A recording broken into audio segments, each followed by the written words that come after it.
You said Peter, and it almost triggered me to sing the Michael Jackson from South Park thing, but I didn't want it to end up being the intro to a third episode. What thing? You know what I'm fucking talking about, you asshole. You're trying to get me to do it. I don't know what you're talking about. Yeah, you do. That's ignorant. Oh my God!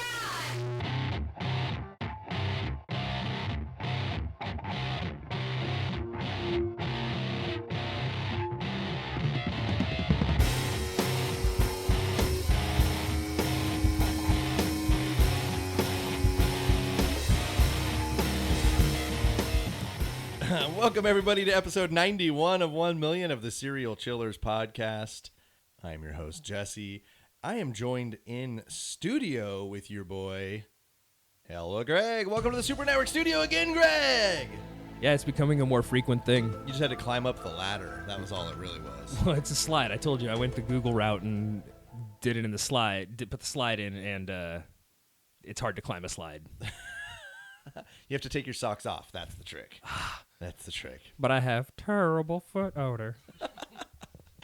Well, don't forget to follow the show anywhere you guys can. On Facebook, it's Serial Chillers Podcast. The Facebook group is of the same name. The Instagram is the same. The email is the same, but put @gmail.com at the end.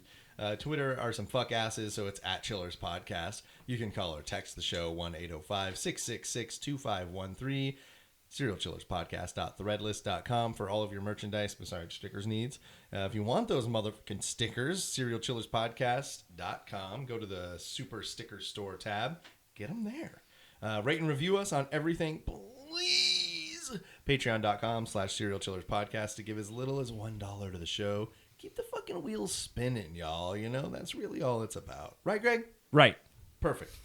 Also, don't forget to check out Super Simpsons Show and any other shows we might have when you hear this from the Super Network. So let's bring in some people that have been here before, but they're all back again. I am very excited to have them. I know there's been a battle about who's first, so what I'm going to do is introduce Lacey, Nick, and Getty. So second and I was third, the one that was throwing the battle. I'm still behind. Second, I went right to left and put Lacey first. That's really Europe? what it was. We go left to right. No, All right. ladies first. All right. And then just following the motion. Or, but like if just like it doesn't matter. You know what? I too, second right? that motion. Yeah. With this one. You know. So we've got Hella Greg perched up above us. How goes it staring from way up there, my guy? I feel like I should have one of those like executive offices that you see like in a warehouse where like it's or like an announcer's booth at a Hands behind your back. yeah, just standing there and like observing. Every once in a while, Will you skate away like Shorzy though? That's what I really need to know. every once in a while getting on the intercom and telling Jonesy. people work harder. You're doing great. But at least you're an encouraging, work harder kind of guy. Oh yeah. Oh yeah. Oh. Okay, so you guys have all been here. I think this is everybody's third time, or Number 2. 4, 3, 2. oh. Wow. Check that out. Nick knows the Thanks, game. Nick. He thinks about it very Thank often. you for being here for that. Although the listeners have no idea in what order that is because I just pointed at everybody. That's all good. We do a lot of things that the listeners You are did like, this. Wait, who For are the you record, pointing at for the here?" record, it You. was Getty first. Fuck you, Jonesy. Okay, so you guys know how the show works. Let me explain it for anybody that doesn't. Each week I sit down with old friends, new friends, good friends, and bad friends to tell them the story of an infamous serial killer. Throughout the show, you guys can chime in on my story, and if you brought a story of your own that is true crime, dark, creepy, unsolved, or otherwise mysterious, please feel free to share it. Lastly, if you have questions about questions, make sure to ask questions because I cannot answer questions about questions if you never asked questions. Are there any questions? Can you feel the eruption, brother? Can you feel the eruption, brother? Then welcome to and let's play the Serial Chillers podcast. I was gonna say hold for music I had a question. Is it? Yeah. The music played. I wanted to know how it felt with Greg being outside of the bunker. We've done it enough times now. I feel like it's not so uncommon. It happens. It happens occasionally. It does happen. I am one of the only people that can lure him out. Okay. So Government, if you ever It's need with, that it, with, information, with holler his at me. seductive dance. It feels good to have him here, All right, Oh, I so know. you guys here ready to compete in a serial killer game show podcast that some people listen to sometimes? Oh, Oh, yeah. jeepers. All right. So today, episode 91, we have a serial killer. Tell me, have you guys heard of? I'm almost positive all of you will have. I wanted to bring a competition. All today. right. Have you heard of Robert Hansen? Done. Yeah. No. That was the name of our elementary school principal. That is true as well. Greg and I had an elementary school principal by this name. Not the same guy. Yeah, Was this he a guy, fuck face? no, he was. Well, No, no, he was actually a pretty good cool guy. dude. Yeah. He also used to come out at lunch and like throw down dunks on the 9-foot rim. So we'd be like, "Oh shit! I had a That thing's sick gonna ass break." Okay. Now there's slideshows for it. Nick, you're facing backwards, but let me just tell you guys. Question number 1: in what year was Robert Hansen born? It's gonna be 250 points to the closest 1,000 points if you nail it. In what year was Robert Hansen born? Okay, do we have some answers here? Yes. Okay. Lacey says 1965. Nick says 1955. Getty says 1943. Getty's going to get 250 points because Robert Hansen was born February 15th, 1939. Oh. Dang it. All right. Why did I throw that one piece of each answer's got to be on a different one? I almost prefer that you would do that because some people will write like 11 fucking answers. He said doo doo. We'll usually handle the edit it content on out, this but show you'll hear me be anymore. like, "Where is your fucking answer on there?" People have it'll just be written all over. Yeah, now you're committed. Now you have to do origami for every answer. Ooh. At the end, you have a swan. I'll give you guys this. I wanted to do Quick this for the stare, beginning. yes. So this is Robert Hansen. As you guys can see, this guy's a fuckface, but you already knew that. He looks pretty normal, actually. Yeah, you can't really see. He's pretty heavily acne scarred. Like he's pretty pockmarked. I could see it a little. Those are some pretty Coke bottle glasses. Yeah, he's got some. apropes for the time. Yeah, He was Yeah, he's definitely like got a better 50s hair. greaser. And a Yeah, way he better looks- jawline than I do. Yeah, I mean, That's he's why we actually grow he's not a beards. bad looking guy. Yeah. I think if I think he could probably get in my poodle skirt. I feel like he's the bottom of the totem pole in a greaser gang though in the 50s. Yeah. Oh yeah, no, he's absolutely. he's not even in a didn't fully greaser game. accept He's them. literally going. Got a rocket in his pocket. Stay cool, boy. He's definitely like in a motorcycle gang, but he has to ride in somebody's sidecar. Yep. My mom won't let me get a motorcycle yet. And she's always shouting, "Robert, wear your helmet." So isn't this fun? We all got to see Robert Hansen, and we did a little improv session off of it. That's wonderful. Okay, so Robert Hansen is born in 1939, the day after Valentine's Day. Wait, that's February 15th. Yep, that's the Okay. one. Yep. 250 points. He was born Robert Christian Hansen in Esterville, Iowa. His mother was Edna. What is that? Was that liquid death? This is the can water? of liquid death. Straight from the Austrian Alps? How hydrated Oh, man. are you? That sounds pretty delicious. What do you think, murder. Greg? I think I'm gonna murder my thirst. No way, bro. I'm gonna Nick? try as well here, huh? It's amazing. It's like I was fucking thirsty. 2 sips, murdered. Gone. You know what? And it doesn't even taste like it comes out of a can. I know.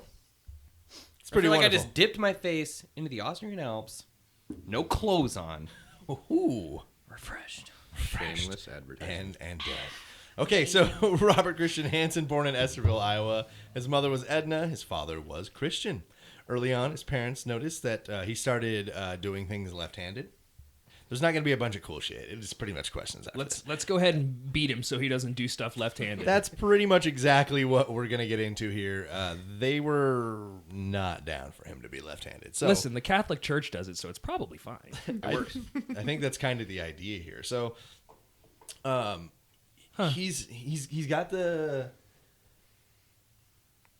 left-handedness that he's getting his ass kicked for, and they beat it out of him. And then he starts to develop a really gnarly stutter. And like later in life, he's going to be like, it totally like rewired my brain and like how I did things. And all of a sudden, I'm doing this stutter.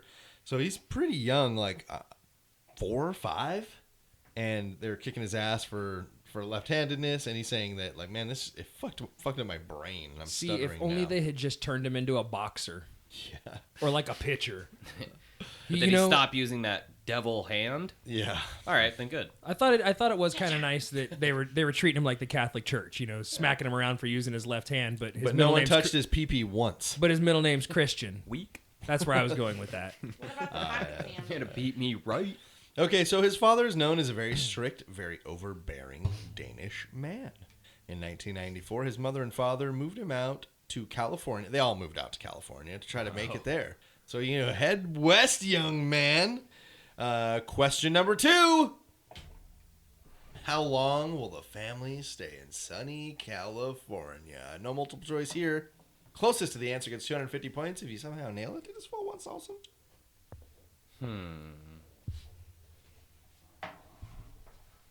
Could have been 3 days. Could have been 3,000 years. You don't know if they're like immortal vampires or something. Who the fuck knows? Where did they come from? Iowa to California. Iowa. Iowa. Ow. They said we'll be back around the time of Slipknot.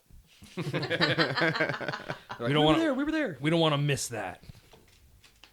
The good Slipknot. We were there for the good Slipknot. Right, the early stuff. I felt the air rise up in me, kneel down, lay the stone on me. Hey, I like that metal, but almost as much as I like Liquid Death. God, I wish I could just re-crack the can. It's so satisfying. It does Oh sound yeah. really good. On So the mic. how long were they there? How long did they spend in sunny California? Okay. Lacey says 3 years. Nick says 3 years. I 1 wrote mine year, first. 2 months, says Getty.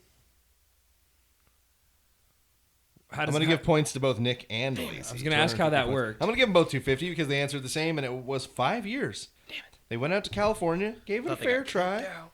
1944 to 1949. So he's now 10. They're going to return to Iowa from California and settle in Pocahontas, Iowa.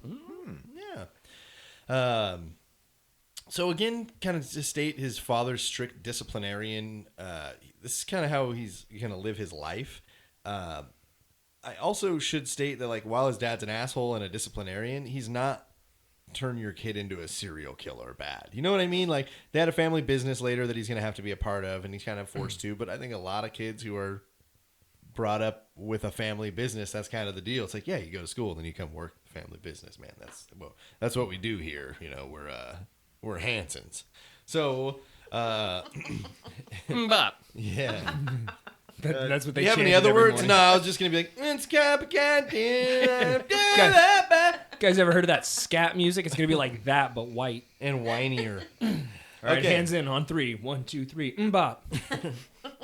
Hansen for Hansen. Yeah, I don't think his dad, while kind of a fucking prick asshole, was the creator of what we're going to go on and talk about here. Because I think parents get a lot of rap. You put out a serial killer into the world. You were the one raising them. And depending on your stance of the argument of nature versus nurture, you might say, well, it wouldn't matter what they did. He was going to become that anyway. Or saying like, dude, they fucked him up bad. And look what fucking Jeff Dahmer became. If only they hadn't got that divorce. Or they had paid a little more attention to him and he'd stop doing the like spazzes in high school. I feel like that's reaching, though. Like, they're looking for an explanation, so they had to create something. This is America, buddy. Somebody's got to take the blame. Somebody's got to. That's just what it is. and it's not the fault of the person. A lot of times it's not. They're fucking crazy. They're in their own mind. They're Yeah, but it's still a lot of crazy paranoid, people don't delusional, murder people. schizophrenic. Yeah, no, I get it, but it's easy to look at the parents. And I guess what I'm saying here is I'm not to defend his dad for being a strict asshole, but he's not my dad was a strict asshole when I was a kid. Like, every summer I worked, but like he was now looking back, I'm like, oh, he was a good dad. Okay, cool. Like, he made me like learn the value of a dollar. So why and, do I like, want to kill? Yeah.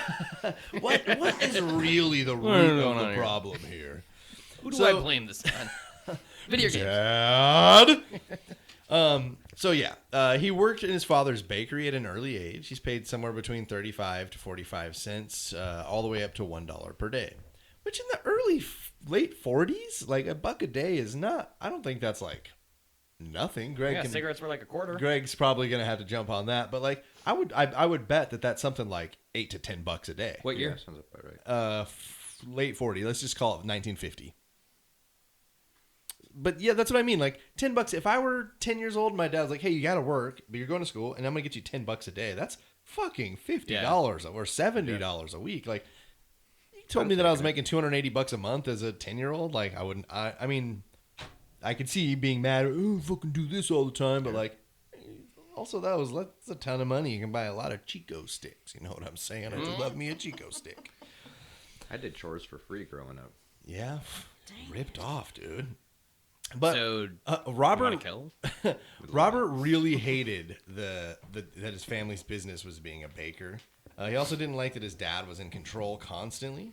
He spent a lot of time in the back of the bakery when times were slow with his bow and arrow and his collection of throwing knives. He claimed that he would spend a lot of his time practicing the skill necessary to obtain, quote, a silent kill. You're looking at $4.77. Okay, that's $5 a day. It's $5. But even still, you know, if you got to be doing it, Well, and at how old? 10.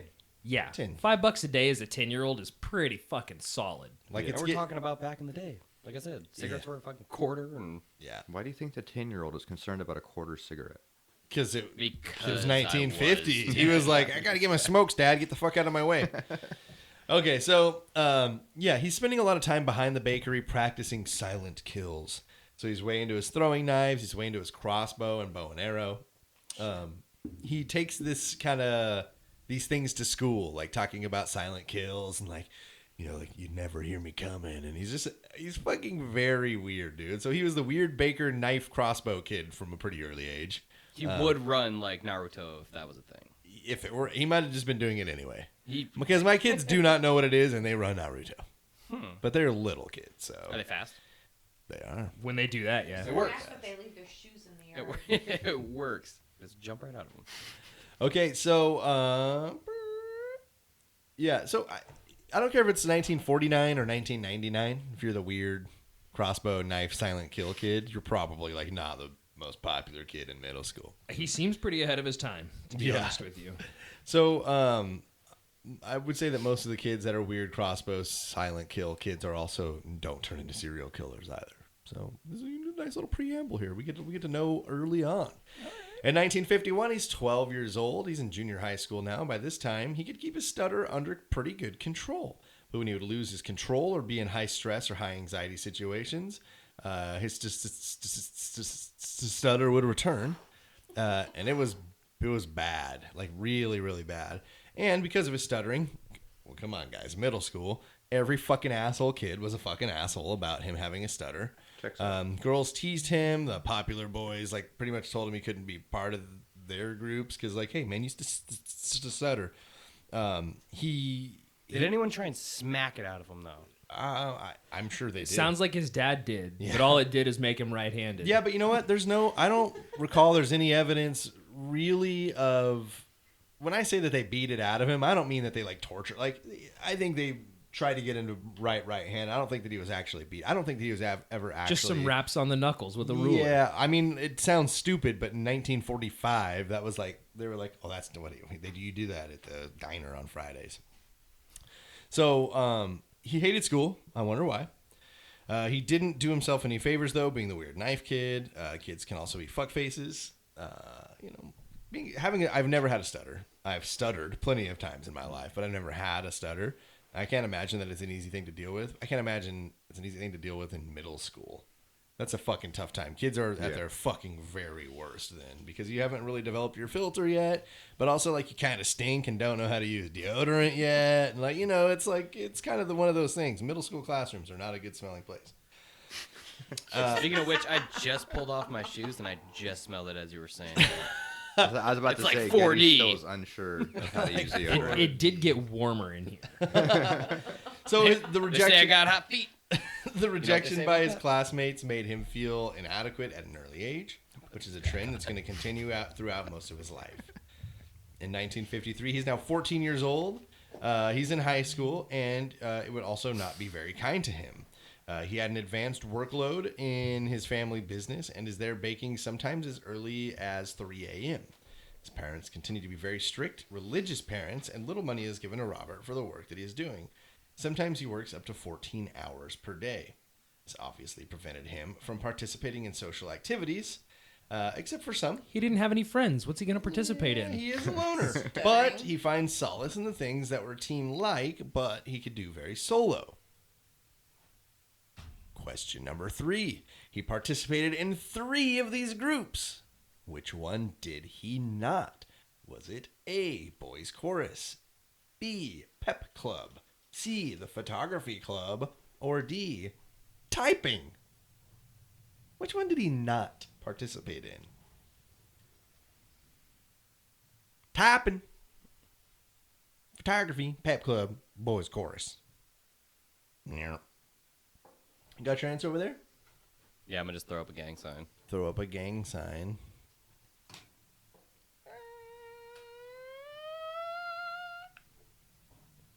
You could have just chose A, B, or C, or D. Yeah, what are you doing? She's writing down paragraphs. What a dick! I'm misspelling a lot. Okay, you got your... It's a okay. letter. What do you know got? what I'm What do you going got? with? I'm going to peace up, A-Town down. A-Town down. Getty says that he was not a part of the boys' chorus. Gotta go obvious. That seems like a safe bet. Nick said that he was not a part of the Pep Club. Lacey said that he was not a part of the Photography Club. 3 different answers. That's fun. Somebody did get points. Ooh. And it's Lacey. Because he was part of the boys' chorus. He was in the Pep Club, and he did participate in the Typing Club. For a guy who had no friends, he did a lot of social activities. Also, But- for a guy who had a stutter, I'm glad he was in He the had chorus. balls. I'm Yeah, glad but he a was lot in the of chorus. people who stuttered effort. have no issue singing at all. That's fine. I think that's interesting. That whole thing is. Okay.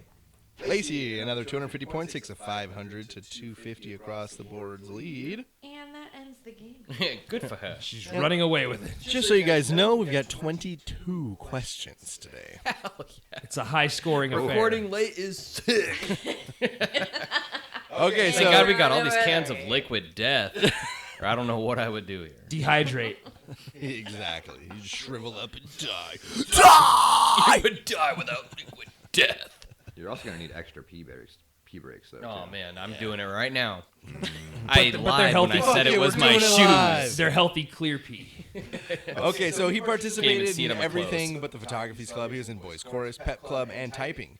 He participated additionally in the basketball team, and he was a varsity track long distance runner and the broad jump. So how about that? He enjoyed mostly solitary activities outside of school, like hunting, fishing, and archery, as we spoke of before. That'd be tight. He's just out there perfecting that silent kill, always working on it. Can't ever stop. You know, if you really want to obtain something, you got to put your mind to it. And he's got to go. He's got to go get it. So instead of shooting targets behind his dad's bakery, he is now shooting at live animals. So, you know, he doesn't have to shoot at paper anymore. He can go up into the... When you say it like that, I mean, most people just call it hunting. Well, I'm just saying there's a clear escalation of... Shooting at dead animals. Well, I Nice mean, skill. like if you don't have a lot of friends, outdoor activities by yourself are good. Fishing is good. Hunting is good. You're not talking. You don't need somebody there for that. But the way you said it just made it sound like he just goes out and kills animals like cats. Hey, man, cats are animals for sure. No doubt. Yeah, well, hey, listen, my bad for making this serial killer sound nefarious, okay? You know, objection, leading the audience. They know what's going to happen. I don't need to lead them anywhere. This is called the Serial Chillers Podcast. That's a play on serial killer. I don't know. I know Fair you've been enough. here a while, but I don't want to patronize you. I know you know that, but, you I know. was there for the naming process. Greg's gonna Yeah, it edit was from a all this hat. out. It was from a hat. I'm going to edit out when Jesse makes fun of me. Nah. He'll be back. See how much it stings later when I listen to it. This guy That's goes how we up motivate to ourselves. We kill listen to it it? and go, is this the truth? Is this the fucking truth? Okay. So in 1957, he's now 18. He's going to graduate from high school in a class of 31. I don't know how big your guys' graduating class was. I It was think mine approximately 420. yeah, I was going to say, mine was like around 400, I think. 69 valedictorians. I was really in there, and I was We had very 120 proud. in mine. Okay, so I mean, like 31 is a very small graduating class.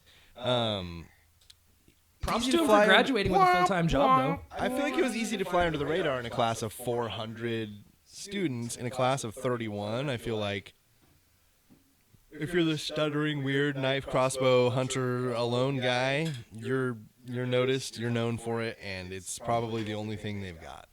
And where was this? They are in Pocahontas, Iowa. I didn't even know there was like anywhere to go out and hunt. I thought it was just like flat. Well, that's No, Maybe in it's a cornfield. It's the color of the wind. that's how they go out and hunt those. They can just go out the back door with a scope and they can see all the way to the border. Silently. So he's graduates with his class of 31. For whatever reason, it's a huge fucking deal to him that his name is misspelled in the yearbook. That makes sense. No, I get it. He's mad about it. I get it. They just called him Lonely Knife Guy. He's like, That's not messed up my senior quote. That's not That how you was spell supposed to Robert be Hansen. epic. Really? It was supposed to be epic. And it wasn't. No, it was all jacked up. Sucks. So it didn't even make sense. Okay, so after high school, 1957. Question number 4: he's going to join a branch of the military. Always. This question never gets asked. It's actually the first time I've ever asked this question. Which branch of the military is he going to join? Do they do silent kills and whatever this branch you guys are going to choose is?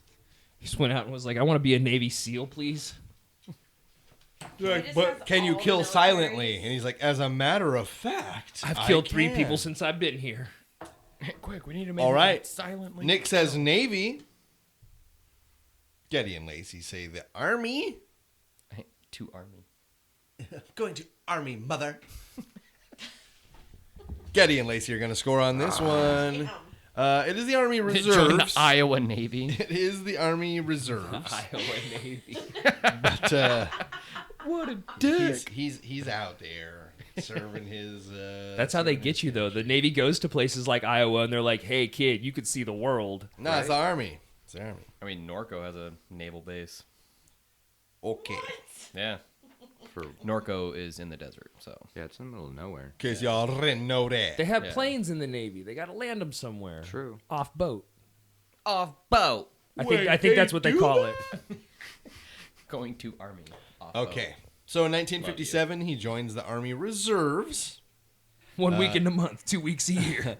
He does basic training at Fort Dix, New Jersey. He was known as a very Yeah, good New soldier. During his training, he actually earned a day pass to go discover the city. So he just got to go cruise around New Jersey, look around, and fucking spend a day out. Some of the other soldiers that were with him had a pretty good idea of how they wanted to spend the day. Robert didn't realize that he wanted the same thing until they mentioned sex workers. You got the day off. What are you going to do? You know what I'm saying? So it didn't take them long to find someone who was in the business. Someone? Yep. Well, you got to find a sex worker. Okay. Only a short few hours after leaving the training base, he would have his first sexual encounter of his life. He ended up in a hotel room with multiple sex workers. No, there's more than one. All right. He lost his virginity on that day, and he was not stoked about it because he was excited to get like the relationship treatment. So he was bummed about like not getting kissed, not getting cuddled. Like he said in a quote, like I didn't even get a hug. So he was like mad that this. Those That cost extra. bitch. Yeah, I believe he said it was wham bam, thank you, man. Like that was his quote. Like I just wanted to like lay there and caress her and love her. No, She was all, don't get emotionally attached. and it's $40. So That's like, oh my God, dude. That's like 10 days work. yeah, he loses his virginity this day. This is like really early on. He's been in training for like a month and a half. He's super good soldier. They give him like a day pass. Hey, you get 6 hours to go fuck around in the city. These other 3 soldiers are doing the same thing. So, whatever you want to do with it, man. He's like, fuck. And then that's what they did with it. So I like You know? that it was multiple prostitutes that he ended up with, though. It's Yeah, like it's a little Well- kid who's turned loose in a candy store and he's like, I'm going to eat everything. I'm gonna cuddle all of them. There were multiple prostitutes in the room, but there were multiple soldiers involved in. Oh, so it's just like an orgy situation. Yeah, because like we got what like one hotel room is $100 now. Like you're gonna take 4 hotel rooms. You just gotta share that room. Yeah, We're just they're gonna sit brothers in over here. arms. Brothers And in dicks. arms. And Like, we showered together. It's whatever. Brothers in VD. Hell yeah. so in 1959, he's now 19. He's gonna return to Pocahontas, Iowa, and work at the family bakery. He's in the Army Reserve, so he owed 1 weekend a month, 2 weeks a year. He is a drill instructor for the junior police. He had been doing this since he was about 17. It is said that at this time he's returned from training. The Pocahontas police chief came along just to say hello, like welcome him back to town. And what's he doing? He's in the back of the bakery throwing knives and setting up his crossbow. And the police chief's like, "What are you doing?" And he's like, "Practicing silent kills. Do you see this? They would never see me coming." And so the cop is like, "Hey, listen, I don't think we need you in the junior police anymore. Also, you're like 20, so so he gets Please don't do Yeah, this to me. it's everything to me." Turn in your badge and gun, and he peels the badge off his shirt and hands him his cap gun. So at this time, Robert is pretty bummed out, but he starts to kind of try to be social. He meets a girl who's also quite a loner herself. Her name is Phoebe Paget, and after a short amount of courting, he's going to convince her to marry him. Her parents did not really like the idea of her being with old fuckface Robert Hansen here because he has a little bit of a reputation as kind of a... Yeah, it's a small town. Yeah, he's They a know man. He's a man about town. During this time, around December 7th of 1960, he's a volunteer fireman. So he may have got taken off the volunteer police force, but the volunteer firefighters still got him going strong. So he's got something to hold on to. Also, during this time, he begins to hang out with a rough group of high schoolers in the area. So he's finally cool with the high school kids. These guys are pretty tough, and he can buy us beer. So he is as close to the town of Pocahontas as going to have like a gang. This is the closest they're going to get to like a gang being there is Robert Hansen and a ragtag group of high school kids. That's where it That's starts. amazing. Yeah. So It starts there. Before you know it, it's Bloods and Crips. yeah. So he gets his gang together and starts to announce some pretty ambitious plans to his cronies. He wanted them to start with blowing up a tractor for practice. Question number 5. After the tractor practice, who are they going to target? Was it A, a water tower, B, City Hall, C, the post office, or D, the police station? All right, what do we got here? Okay, both Getty and Nick say the police station. Lacey says A, the water tower. And Lacey's going to get another 250 points because, yeah, they thought, fuck it, man. Pocahontas don't need no stupid-ass motherfucking water. We're going to destroy this shit. We're a gang, y'all. Gang, gang. And everybody's like, hydration. hey, but don't you live Hey, don't say Pocahontas? fuck hydration. In fact, You can murder your thirst with liquid You know death. what? Let's all take a drink to that liquid death. Yeah.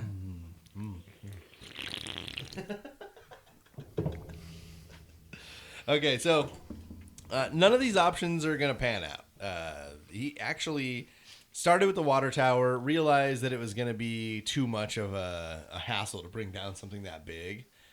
And then so he kind of moved on throughout all of these and realized, nah, you know what? Fuck it anyway. What we're going to target is the high school. So they start to make some plans and think about how they're going to burn down to this the ground. motherfucker down Started or blow it videotaping up. themselves in the basement. No. Oh, shit. Nope. That's about 50 years later.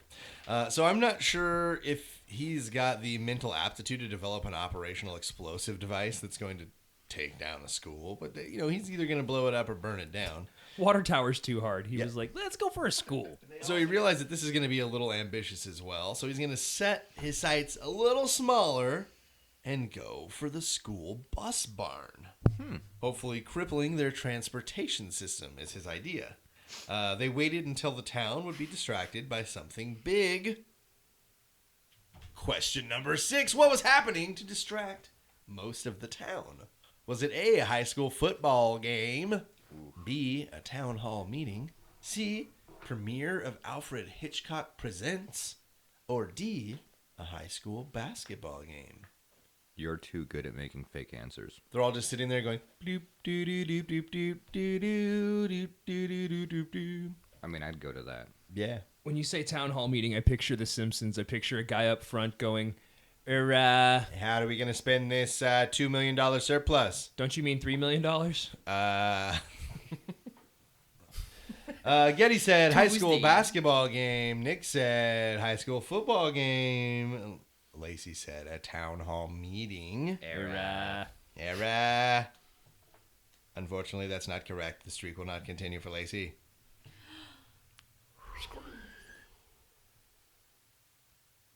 It was also not a football game. But It was the premiere. No, it was a high school basketball game. Congratulations, Getty. Everyone was just at 250 points. cool.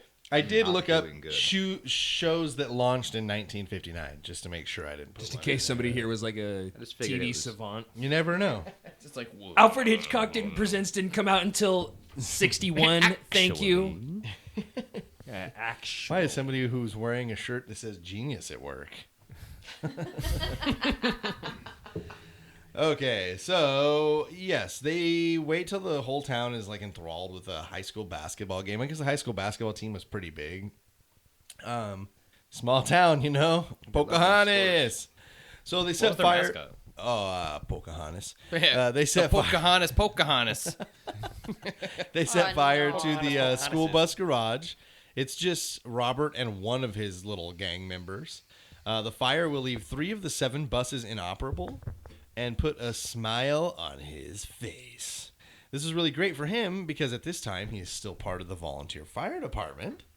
So he set this motherfucker ablaze and was able to come back moments later to put it out. Initially, he's not expected for the arson, but the buddy who assisted bragged about it to another friend who was an American GI and a straight shooter and who was like, no, fuck that. I'm going to let somebody know about this, you fucking asshole. So during the questioning, because he's brought in, he's been sold up the river at this point. They're questioning him about it, and he's like, yeah, I did it, and bet you don't even know that I had plans to blow up the police chief's house, too. Idiots. So I think that has a lot to do with the fact that he was stripped of his title of junior police instructor. He pleads guilty and is sentenced to 3 years in prison for the arson.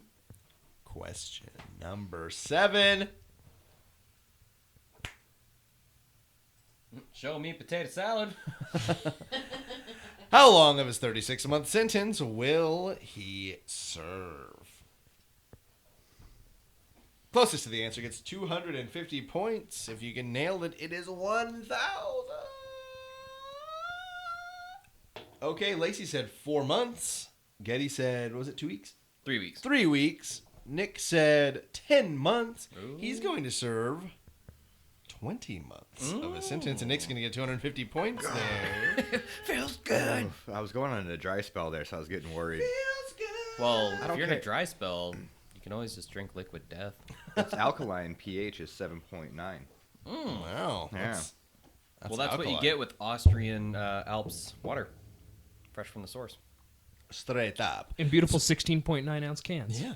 So Getty with 750 points, Nick with 500, Lacey with 1,000. 7 questions did that in, happen? 15 to go. Plenty of fucking time, as I like to say, you guys. So he's going to serve I've heard 20 that. months of this sentence.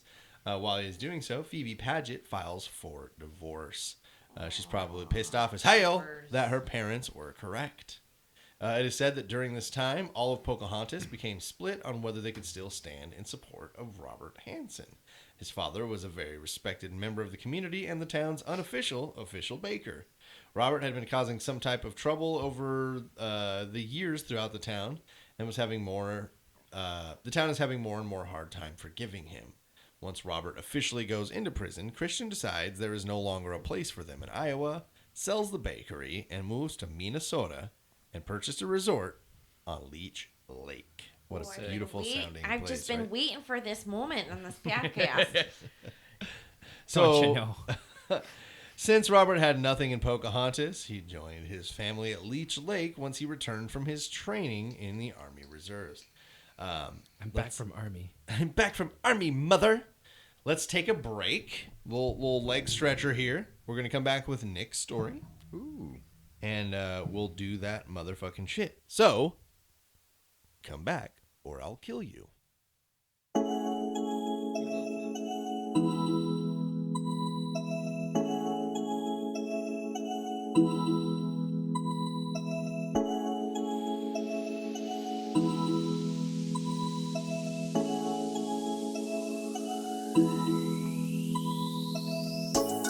Drive my whip on the highway, know it's my day, I be doing my way. Sipping on that good drink, it's my day. I don't give a shit, man, you'll be up on my space. I be sitting on the top, chilling on a Friday.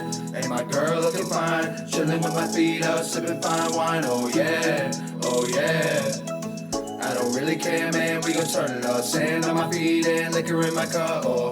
I don't really care, man, we gon' turn it up. Sand on my feet and liquor in my cup, oh. Gon' fuck her on a Friday, driving on the highway. These ladies calling my name, we been popping off on everything. Gucci bags and some cocaine, moving up the food chain. Drive my whip on the highway, know it's my day, I be doing my way. Sipping on that good drink, I don't give a shit, man, you up in my space. I be sitting on the top on a Friday. My girl looking fine, chilling with my feet up, sipping fine wine, yeah, yeah, yeah. Baby, wild Jackie, won't you be with me? Money, up to you, but it's okay, have a good time, as long as you're mine, and that's all that matters. Hit my phone up, your both say up, we can be together, that gon' me do so. Say gon' kajima, you and I, we can be fine until the very end. It's time to say the words, and I'll take you high. Drive my whip on the highway, know it's my day, I be doing my way. Sipping on that good drink, it's my day. I don't give a shit, man, you be up on my space. I be sitting on the top, chilling on a Friday. And my girl looking fine, chilling with my feet up, sipping fine wine, oh yeah, oh yeah. You ain't gotta be fly, girl, right? So we never say goodbye, girl. You don't really know this, but you're the center of my world, my girl. Say it one more time for the back end, my girl, my girl. Eating chips in a cafe, drinking cold over breakfast. You can call it an entree. Nation they probably prefer say. I just ran out of things to say, hey. Walking down the road, sipping on tea, breeze tonic, cleared the throat, tar out, breathe out the known, ear aching for the sound of the woe, crush the throne, sleeping on couches, down the throat, deny all the spouses, summertime, slip on the breeze, freckles fine, sit down with me.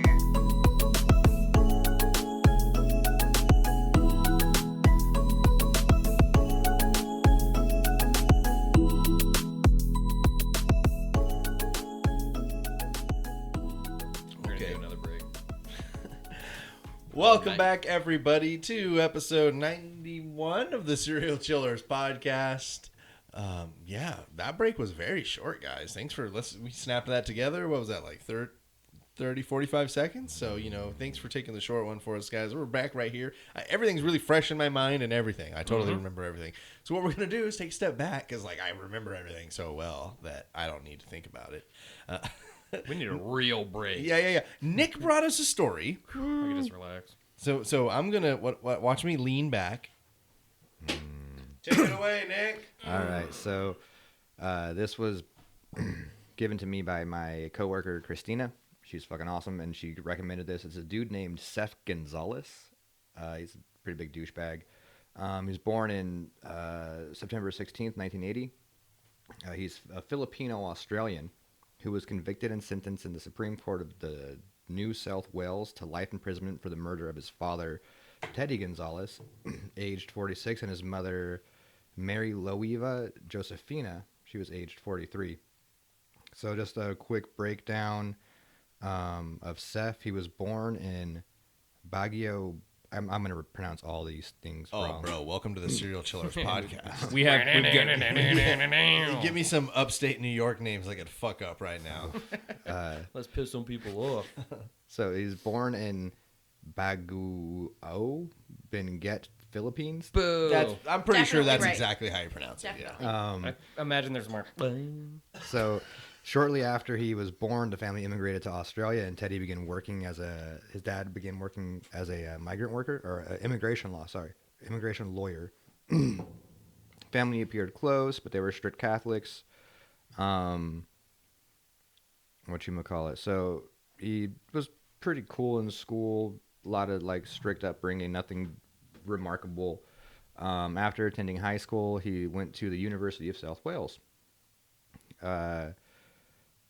He was poorly covering his grades. He was basically failing out of college, about to be expelled, but his parents were sending him money, so he was like, fuck this. The Van Wilder. Yeah, basically. So he's about to fail out. His parents are about to completely find out about it. So on July 10th, 2001, at about 4:30 p.m., he goes home to visit his parents without them knowing, walks into the house, goes to his little sister Claudine's bedroom, where she was studying. He was armed with a baseball bat or similar item. They weren't able to tell. They never found it. And 2 kitchen knives that he took from a kitchen block in the kitchen. And then it was later found that he compressed her neck, trying to strangle her, struck her at least 6 times to the head with the bat or a club, whatever he had, and stabbed her as many as 1 or 2 times with both knives. So he actually had to switch weapons 3 times while killing his little sister. Did it say how old she was? Jesus fuck. I mean, not that it makes it any better, but it just out of curiosity. I just She was know she was studying, younger probably than him. 13. I mean, I was gonna say if she was studying, she could be. Yeah, I mean, she could be as young as you'd study for like a spelling test. But I mean, I would imagine at least old enough to read. Yeah, I think Studying enough to be distracted. Yeah. Yeah, I mean, but yeah, so that's Or is your guard down because it's just your brother? Like you know your brother. Or maybe going, he's mastered the silent kill. Ooh. throwback. Full circle. I mean, it was only like a minute ago. Yeah, that's So- what I remember. 30 seconds ago. So the cause of her death was the combined effect of him trying to choke her and basically everything. They weren't able to pinpoint it to one thing. So it wasn't the choking that killed her. It wasn't the stabs. It wasn't the head. It was all of it combined. So basically, he just beat and stabbed her to death. So mom arrives home at about 5:30, an hour after he murdered his sister. After entering the house, Gonzalez attacked her with one of the kitchen knives in the living room. Gonzalez inflicted multiple stab wounds and cuts to her face, neck, chest, and abdomen. Her windpipe was completely transected in the attack. His dad arrived at about 6:50 p.m., so another hour later or so. After entering the house, Seth attacked him with one of the kitchen knives and inflicted multiple stab wounds to his neck, chest, back, and abdomen. One of the stab wounds penetrated his right lung, another penetrated his heart, and another partially severed his spinal cord. Teddy sustained defensive wounds, suggesting that there was a struggle. After killing his family, Gonzalez disposed of the murder weapons, including the bat he used in striking Claudine and the shoes and clothing he was wearing at the time of the murders, which had become bloodstained. There goes your insanity defense. Yeah. Yeah. Well, check this too, though. Like, this dude's a fucking douchebag. Oh, it gets worse. Hold on. Well, Mad real. well, like, just like his stupidity gets worse. I'm done with the murders part. Well, technically he's done with the murder part. He showered, changed clothes, and at the same time, or at some time in the evening, and then spray painted the words "fuck off, Asians" on a wall in the house in an attempt to fool investigating police into believing that his family had been the victims of a hate crime. I mean, for a hate crime though, that's pretty tame, right? That's Like, fuck off in general, Asians. Yeah. See, well, in a mostly Asian country, They're in Australia, At this point, I believe. right? Let me scroll back here a little bit. Sorry, I lost that part. Because he was tried in New South Wales, so he. Yeah, I think they were at Wales at this time. oh, It- okay. I couldn't. Yeah. I know they Fuck were in off, Australia Asians, at you're one not point. My mate. And then they might have all moved to Wales. No, New South Wales is like So the good collection A too, yeah. of states in Australia. Got it. I think Sydney is. Edit this all out, Greg. Yeah. We don't know about the world, and you can fuck off about it. I think it's about We're the America! upper southern. Undefeated World War champs. It took the kids Down 20 minutes to north. find Canada on the map. Who can find Canada all tucked away down there? It's somewhere on the globe. Up, down. In Rand McNally. So after he committed the murders, this is another thing this fucking dude has. It bothers me. So this motherfucker kills his family, disposes of the weapons, changes, spray paints some stupid shit on the wall. Then he goes and drives to his buddy's house, where they watched Planet Hollywood, and then went to a nearby video game arcade. So dude killed. Hollywood? Yeah. They went to a what? Or they went to Planet Hollywood. Sorry, they didn't watch it. They went to Planet Hollywood, and No, they had them all over. yeah, I think they're all over. Just like Hard Rocks. Yeah. So they That's why the T-shirts are. goes to his buddy's house, picks up his buddy. He's like, "Hey, let's go to the arcade, man." He just killed his whole family. Well, now he can. Now he doesn't have to ask anybody. I guess. I don't need permission. Yeah. Man, that must be I go so to the cool. arcade whenever. Oh man, I'm gonna kill my parents. No more curfew. So yeah, Tell you all about it. Cool. fucking douchebag. I hate him.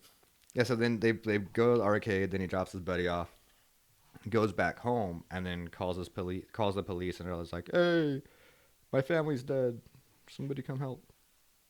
Then ran over to a neighbor's house and told them about his parents. Said they'd been shot. And in the following days, Gonzalez appeared on television asking for the killers to come forward, saying he wanted justice and offering a reward of $100,000 for information, and it attracted sympathy when he sang "One Sweet Day" at the family's funeral. So he's like going on TV like, I just, whoever you are, just come out and just tell us I lost my mom and dad that day. Yeah. Yeah, it was And some, you guys told some Puerto Asians to Rican guy, fuck all off. right. Yeah. So, this guy gets worse, believe it I or not. think he was Asian. Yeah, I was gonna say, that's a pretty hot take, but it's also a really general take. Yeah. Yeah.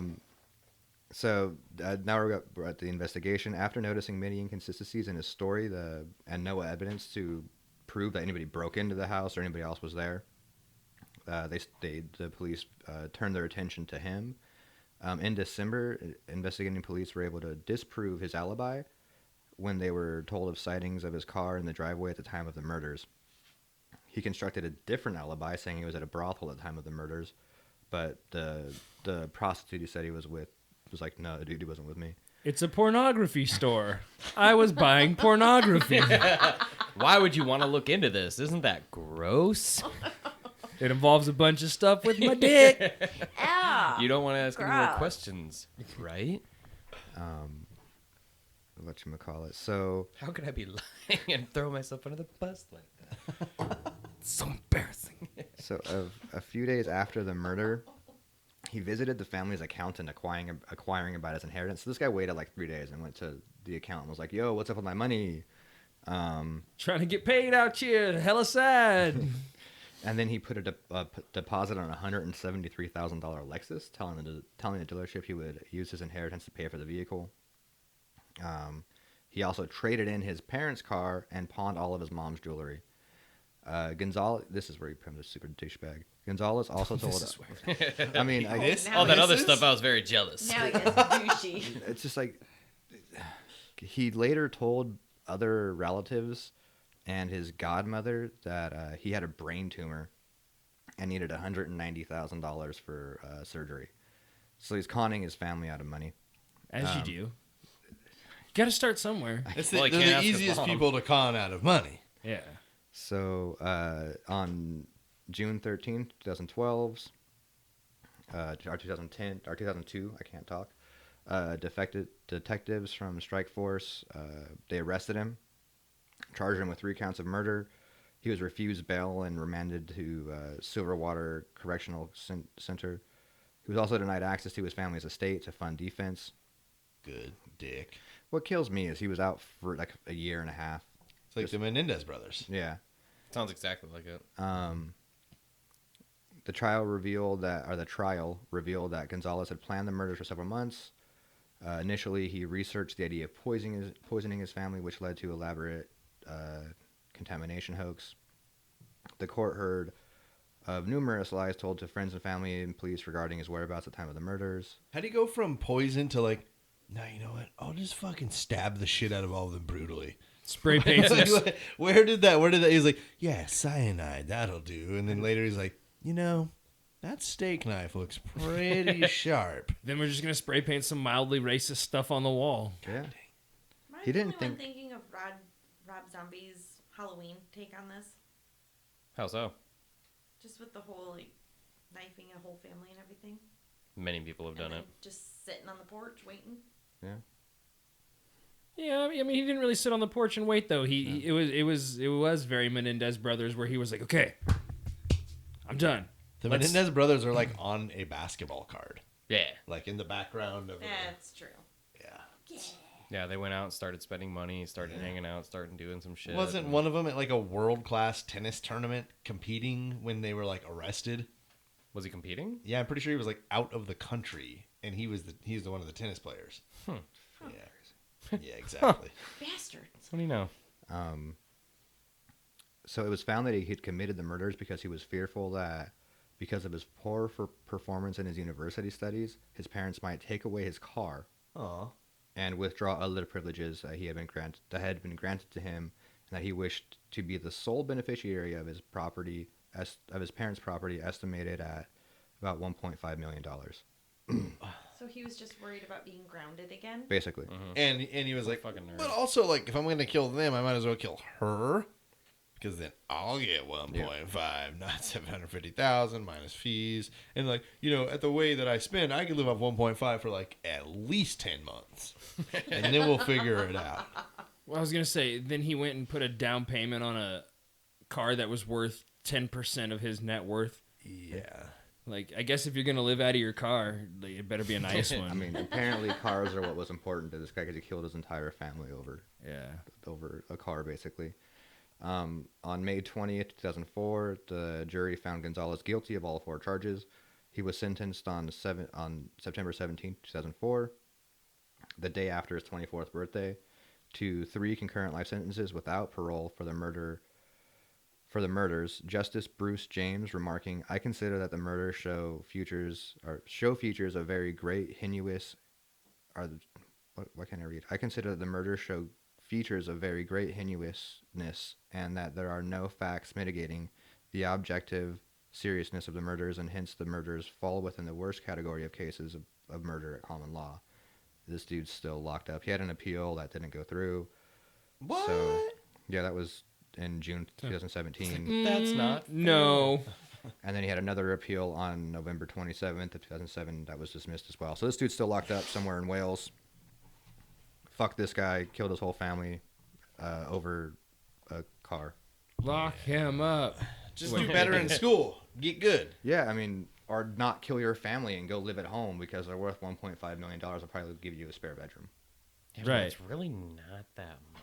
It's not. No. Like, it's not at all. It's not that Like, it's a good amount of money, but it's at the same time, it's not. It's not like, I mean, Especially in Australia, because everything costs more because of the shipping charges required to get it there. That's not even a joke. It's not. it's like some parts of Alaska where like Yeah. groceries are like preposterously priced. Speaking of Alaska, okay, so during smooth, yeah, if you guys remember, he's in training for Army, and old Robert here, and his dad's decided to split and buy a little resort at Leech Lake. So once he's done with training, he's gonna join his family at Leech Lake. The very first summer that they're open for business, he meets a young woman named Darla Henriksen, and they become quite fond of one another. So she's staying at the resort over the summer. He works at the resort because his family owns it. It's like a rom-com, you guys. Summer loving had me a blast. Stop. So Darla very much seemed to be a woman who wanted to, she wanted to fix her partner. That was like, for her, that was life, like, oh man, if I could just I could fix him, I can be your hero, baby. She's a very good, Oh, he gets to, huh? I was one line. That's the rule. So she sees him, I think, as a little bit of a project, but she's also like a very good Christian woman. So she sees like, you know, someone who's maybe in need, but also somebody that like, you know, she could see herself loving. Also, it said that she's freakishly tall. I don't know exactly what that is, but from what I can gather, she's like 5'10". Ew. But at the time, Burn her. But at the time, she was like, I'm 5'10", I'm a fucking freak. I'm never going to find a man who loves me. Like, here's a guy that I can help, which I like. And, He's probably over there just like, yeah, you're right. You're a freak. yeah. Why don't you get over here, gigantress? Let me jump on your shoulders real quick. So, yeah, man, such an asshole. So she's like, fuck it. I see this guy with pockmarks and Coke bottle glasses, and he's kind of he's a little bit squirrely, but you guys saw he had a sweet haircut. He did. She's quote unquote freakishly tall, according to her. So what? It's a win-win. It's a win-win, guys. Oh, it's straight from the source. Yep. All right, then yeah. She So is. after the summer, she would go back to school in Minnesota. And they would stay in touch through letters until Robert told her that they should just get married. Robert sees this as a chance to make a life and finally settles down and gets himself a job outside of the bakery. Question number 8. What did he decide to do for work? Was he a utilities worker, a construction worker, a mechanic, or he said, fuck it, I'll just be a baker? Just outside of here. My own baking. I don't need you, Dad. I'm baking for me now. This is me now. Is it A, utilities worker, B, construction worker, C, mechanic, or fuck it, keep baking? Are you a good I baker? don't like the pretzels twisted this way. I want them that way. Well, that's not how I was taught. Now I want a pretzel. Oh yeah. A big soft pretzel. Some mustard. Your toast. Warm, buttery toast. Okay, Nick and Getty say utilities worker. Lacey says mechanic. So, in 1963, they're going to get married and live outside Minneapolis, Minnesota, where she was finishing up school, and he was working for Safeway as the baker for major grocery stores in the area. Took the craft, honed it, did his own thing. So he was like the man. He would like Not go the man. and like from Damn the man. Yeah, I Save think the empire. I think he went and like helped underperforming bakeries. Like he went and like, you know, got the efficiency up, and then they were like, "All right, Robert, we're like, we need you at this one now." And he was a dope ass baker. So, 1967, he's now 28 years old.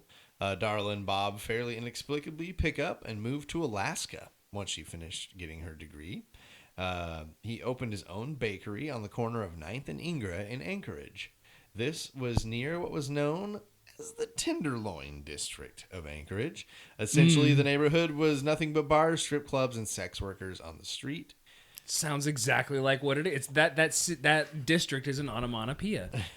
Whether this was purposeful or not, it would play right into his hand in the very near future. While living in Alaska, he finally put his silent kill skills to full use and become somewhat of a master hunter. And in 1969, 1972, and 1973, he had animals entered into the Pope and Young trophy hunting world record books. Pope and Young. This was an archery kill. So it's a record book for archery kills only. So he had like a top 10 like bighorn ram, and he had a top 10. He was That'd be so sick. he was on. I think they do top 50 lists, and he was on 4 lists.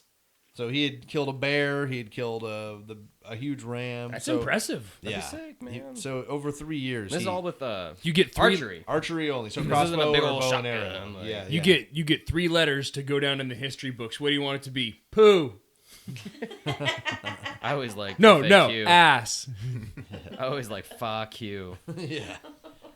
But it looks like frequently asked questions. Shut up and read it right. Fuck you. So in 1971, December, while at the bakery, he became very enamored with a certain customer. During one of her visits in particular, he couldn't take it anymore. He needed to act on it, you guys. Question number 9. What did he do? Did he A, imagine them together and was caught with an erection? B, get overly touchy-feely with her? C, creeped on her and asked for a date? Or D, closed the shop and followed her home? Did he get caught with a boner? Oh no. Get a real touchy-feely? Creep and ask for the date? Or just close up and follow her home? I missed the total setup. You got it, man. Now I'm just answering a No, question so about what did he do. I will tell you, she's just a customer of his at the bakery, and he's just into her. And she's been in a few times. This time, he's like, I must act. I know which one I hope it is. Okay, you guys got some answers? Getty didn't write it down, so he's just going to say it? I'll say C. Getty says he creeped and asked for a date, as does Nick. Lacey says D, closed the shop and followed her home. Extra creepy. That's the creepiest of all of them. You think he's just diving into the creep end like this? I was hoping it was the boner because that's a power move. But that's not like acting on it. Yeah, but that it could be. Constantly getting boners. I'm not constantly acting. Yeah, but it depends on how you present it. Because if you get caught and then you make eye contact and give him the nod, like, Yeah, but you did this. It's like McLovin. Get a booner. I have a boner. Okay, so Look what you've done to me.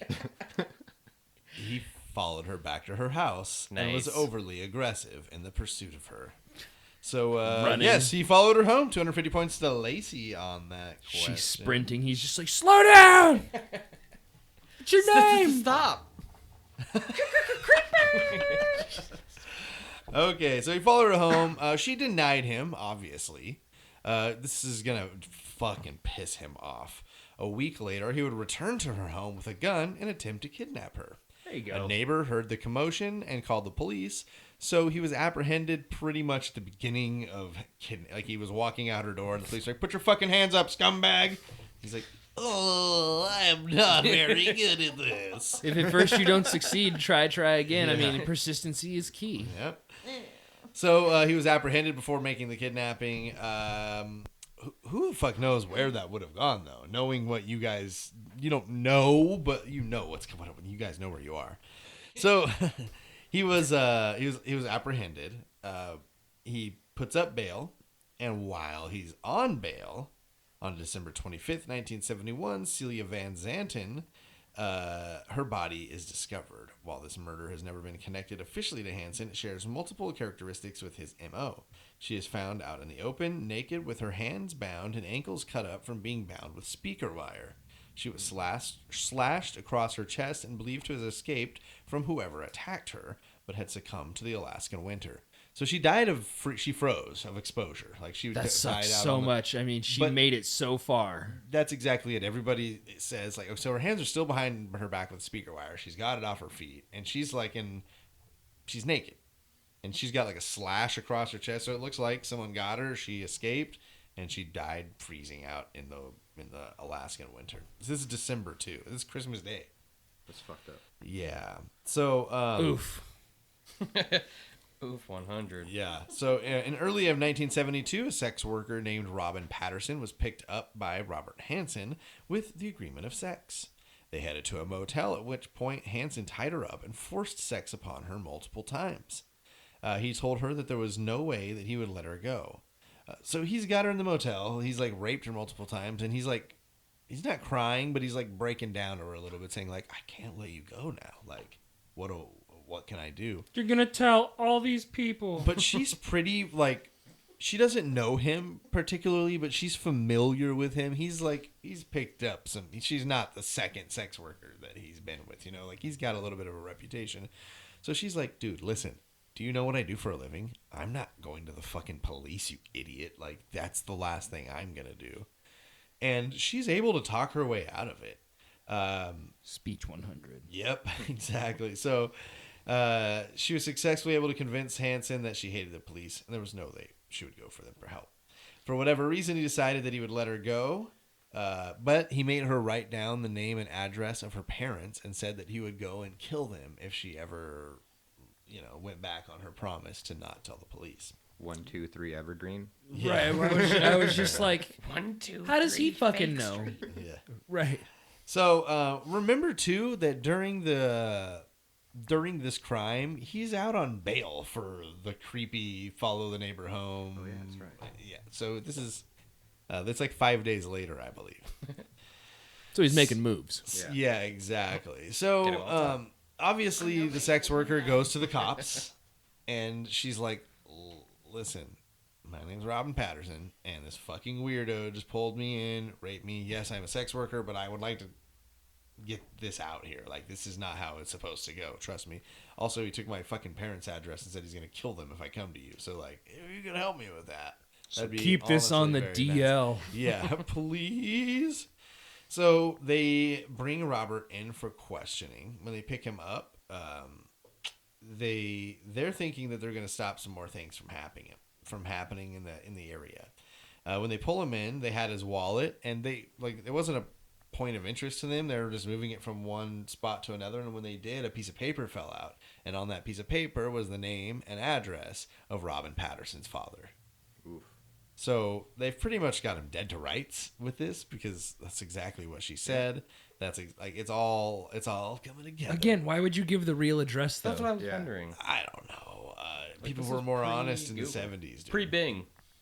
Can't So, look that up. a few days later, while being interviewed by a detective, he stole the note back off the detective's desk with the Robin's address on it.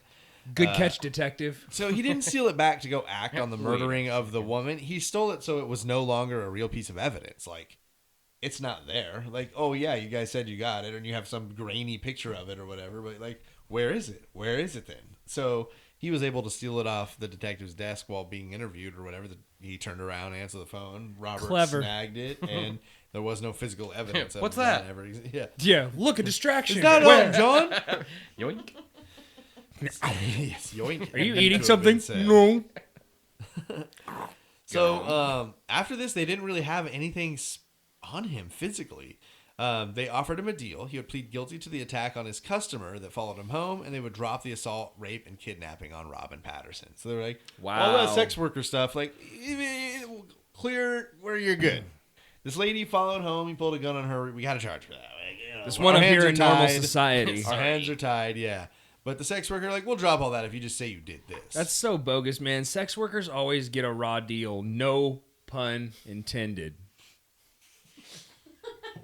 But I definitely Well, then no perceived fun the pun. intended. Oh. So July 7th of 1973, it's about 7 months later, a girl named Megan Emmerich, who is 17, disappears from Anchorage, Alaska. Hansen is later considered a suspect. Later the same summer, a teacher from the lower 48 came up and moonlit as a dancer for the summer break.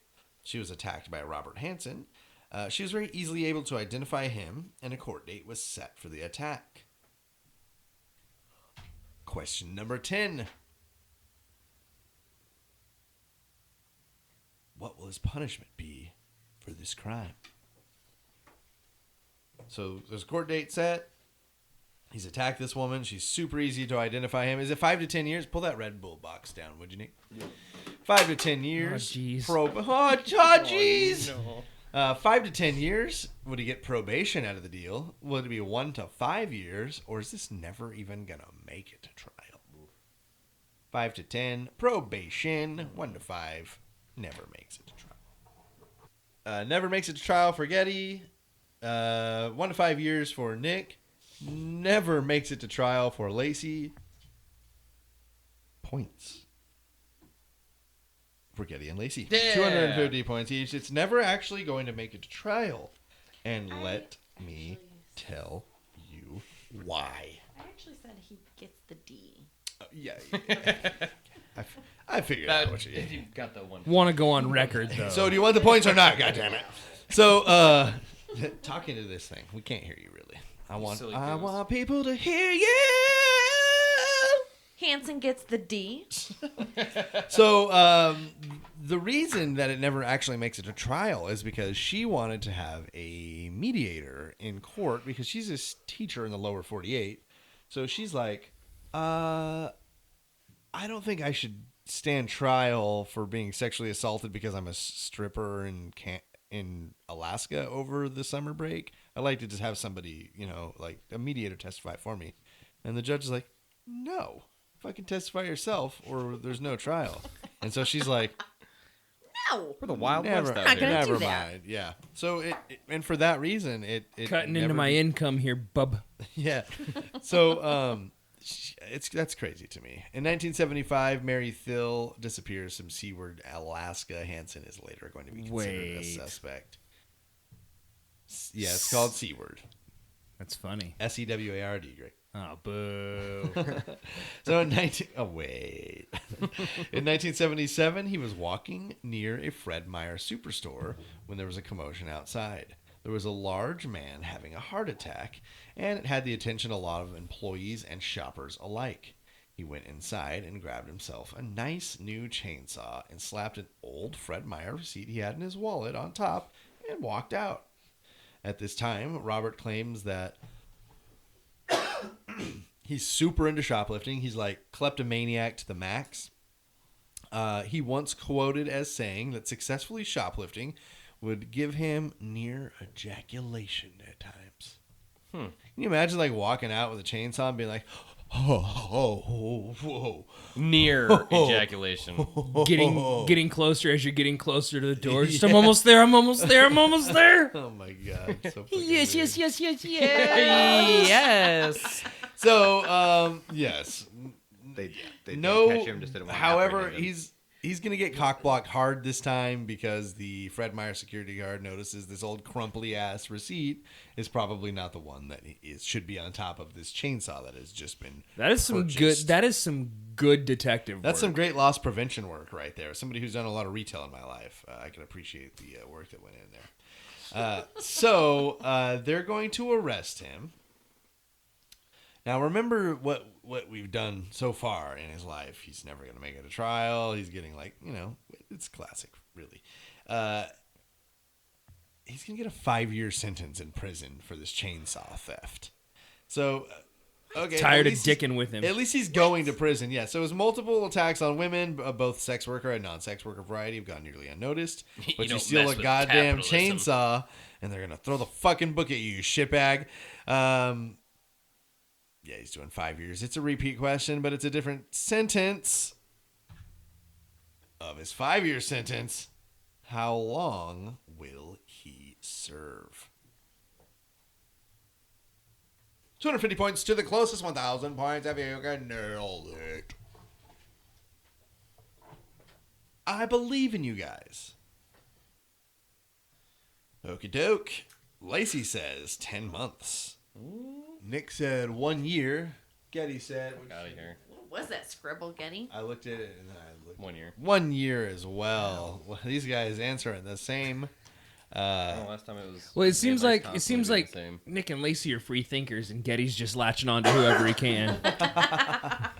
So, Yeah, ride the coattails. Fucking loser. I should say that either Nick and Getty or Lacey just got 1,000 points.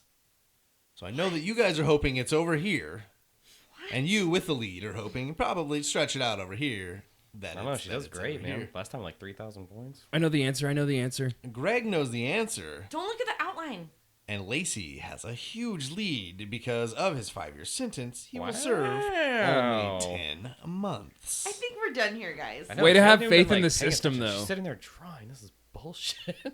I'm batting like 10% right now. This is horrible. It's because of the liquid death. I'm so fucking hydrated tonight. So Getty has 1,000 points. Nick Sell it. has 500 It's just points. sad. Just sad. Lacey has 2,500 Wow. points. So you have 12 questions left. So there's time. You're telling me there's time. So there's a chance. Yeah, I was thinking more like let's see if Lacey can break. dead. Yeah, I was thinking more like let's see if Lacey can break $5,000. But yeah, let's take it. Do there, it. too. I think Stabs Break out and I the can try Play-Doh. again. Give me an artistic challenge. So I was gonna take a break here, but let's go a little farther. We'll take a break, because the back end's pretty heavy. Yeah. That's what she said. Back it up, Daddy. Okay. Wild card, bitches! Hella Greg. Cut the brake lines. It's amazing. Hella Greg. Question number 12. So Greg didn't get a story tonight. That's fine. He traveled to be here. He is excused and absolved from having to put together an outline for his own story tonight. Plus, However, I tried, but I got stoned and fell asleep. Oh, boo! I know, we all got problems. So, as is with tradition for season 4, Greg will still bring us a Hella Greg question or challenge. I know Lacey's been shouting out for an artistic challenge. I don't have any Play-Doh. I do have some pen and papers if you guys want to get down on that real quick. We could call that the break, a real quick one, and you guys can make some drawings and Yeah, we can do that. stretch our legs. So, Greg, if you want to make it about Robert Hansen, or you I just do. want to make it about... All right, so... I do. All right, Greg, let's give them a challenge. We'll take a little break. We'll let them draw while we stretch our legs a little. Wild card, bitches. Hella Greg question number 12. Challenge of drawing. What's it going to be? Draw a cake that Robert Hansen made. Draw like the cake. Aw. The one I'll that get you guys some good paper. Yeah. I'll get you some good paper. Yeah. Okay, so we're gonna Busting take. out I think the we're good just gonna paper. take 3 breaks on this episode. So All right, that's we what's gonna got it. happen. So we're gonna do some artistic challenge right here. It's super late. We're already pushing on midnight. So sorry guys, we had some technical issues and we're late. So we're here. We're doing this. Come on, you guys. You don't want to leave. You've come this far, you can't exactly, leave. Exactly. So we'll come back with the official drawings for Hella Greg Wildcard Bitches question number 12. And the remainder of the story of Robert Hansen. Come back or we'll mildly harm you. Follow you home. Or I'll get a boner. Hey everyone, it's Jesse, and I just wanted to say thank you guys so much for listening to the show. As we approach our 100th episode, we're excited about a lot, including Season 5. If you want to help get us into Season 5 and beyond, check out patreon.com/serialchillerspodcast. We can donate as little as $1 a month to help us continue creating great shows. There are bonuses for you too, like stickers and extra podcasts, everything like that once you've donated. Thanks in advance, and remember, don't talk to strangers. Welcome back, everybody. It's a Serial Chiller pod. So technically, this has been recorded over 2 days. Oh, Yeah, you know what I'm saying? Over the course of, Yeah. Technically. It's 5 a.m. somewhere. That's not untrue. So, except that one spot. while we were on break, our contestants here put together some drawings of what Greg said. A cake, sorry. Yes. Well, either or. Shit. This is a Robert Hansen baked cake, baked and decorated, I suppose. So were we thinking Cake Boss, guys? What was our main inspiration here? It looks like somebody was thinking Cake Boss. And it was like, or was it like nailed it? Like well, Close. So there's a goat head with a number 1 candle on top. Okay. It says sha sha sha Okay. off to the side. Fair enough. So you can see too. Yep, we'll get these to the. Yeah. All right. Yeah. Yeah, that's good. There's an arrow, like a bow and arrow. And it says mbop. Cause Hansen. Hansen. Yeah, of course. Bye. Yeah. And then Dang it. Missed opportunity. Dang it. yeah, and then there's one that has the initials on the top with the knives, the kitchen knives too. I noticed that there's a different set of knives, like they're not all the same. Hey. And it says I Heart Baking, and then around the bottom it just says cake, cake, cake, cake, like a Rihanna song. Like Robert Hansen. Yeah. So that one is probably going to be the winner, I gotta say. It is the only one that looks like a cake. It I will is. say- I mean, the other one that had nice Cake flames Boss. on top of the candle. Yeah, but- good flames. Good Thank flames, you. Getty. Yes. Okay, so just stacking those points. Lacey, let's Cake, cake, cake, cake, cake, cake. thought the mbop might have got it. The Mbob was close. Yeah. That was number 2. It was absolutely number 2. It's not even a cake. It was just enough, I thought. At least mine had a fucking candle on it. Just a weapon. Cake. But it was a silent weapon. Oh shit. Yeah, I was gonna say the pocket sand was close though. That's how you get a real sound, kid. Okay, so thank you for the Hella Greg wildcard bitches question number 12. In 1980, the body of a woman named so this isn't her name, obviously. She was found near Ecletna Lake, and she was a Jane Doe. They would refer to her as Ecletna Annie. She was killed by Hansen, whose body, her body investigators have never been able to identify due to the state of decomposition when she was discovered. She was found near Ecletna Road. Hansen did not know who she was or anything about her, but he described the day, saying that he kidnapped her, took her to Ecletna Lake. He said that he didn't take her there with intention of killing her, but at one point his vehicle got stuck in the mud, and he told her that he was over it, and he was just going to take her back into town once he got it unstuck. She did not believe him and took off running. He gave chase, and when he caught up, he claimed that she had a knife and was swinging it wildly at him. He eventually subdued her, threw her to the ground, and killed her with her own knife. A few months later, a woman shows up at the door of a man screaming. She is bound with guitar strings and bleeding. She is described as someone similar to Robert Hansen, but after one round of questioning, the police did not believe the sex worker had more credibility than the family man and lovable baker, Robert Hansen. Oof. Yeah. So She just showed up tied up in guitar string, and that shit's like cutting into her arms or whatever. And they were like, yeah, but it's probably not essentially a they baker. said- Why would a baker do that? yeah, what they're saying is just that. Like, we're not saying this didn't happen to you. We're just saying it's probably not this guy, right? Look at it. Look at that cake. It's gorgeous, man. It says cake around the bottom, has a bunch of knives on top. It's got his initials right there, RH. So, yeah, man, it's just gonna get fucking wild pretty much from here on out. On June 28th, 1980, Roxanne Eastland is 24 and is last seen in Anchorage. She would only be discovered after Robert's final arrest. In July of 1980, Joanne Messina is last seen in Seward. She has accepted money for sex from Hansen and decided at some point that he would kill her while she was with him. He claims that he previously had no intention of killing her, but, once they were together, he was like, yeah, you know what? It sounds like they got the I think I'm idea. gonna kill her. I think I'm gonna kill her. They got the idea around the same time. They were just sitting on the bed post coitus, and he was like, I'm gonna kill her. And she was just kind of slowly looked over at him and was like, this guy's gonna kill me. And then it just goes freeze frame. Yeah. I bet you're wondering how I got here. That's me. This guy gets it. So He's been there. yeah, maybe it happened that way. I don't know. So, Joanne Messina's body is discovered in a gravel pit.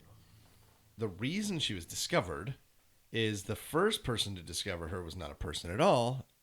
It was a bear. So a bear began digging her out from her shallow grave in a gravel pit. Then someone passed by, saw it. And Snitch ass bears.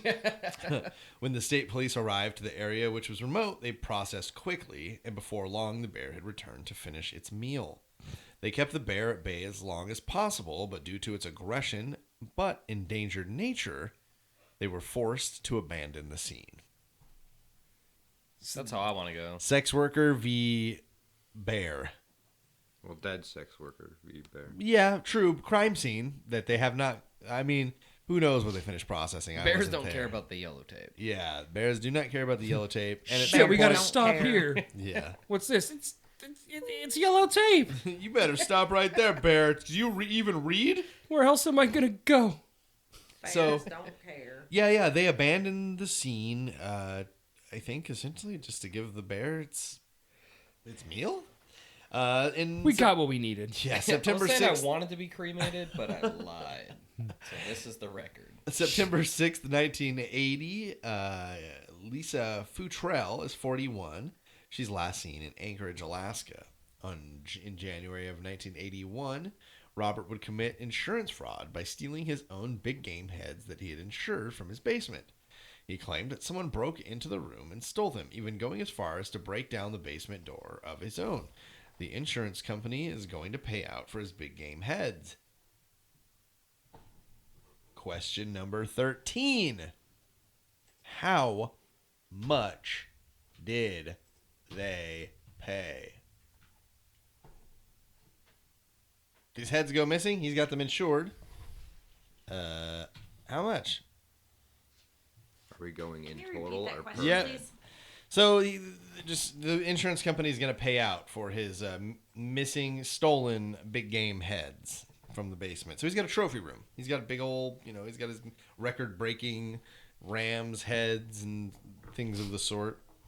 And they're hanging in there. They've been stolen, and he would like to put an insurance claim on that. How much are they going to give him for those?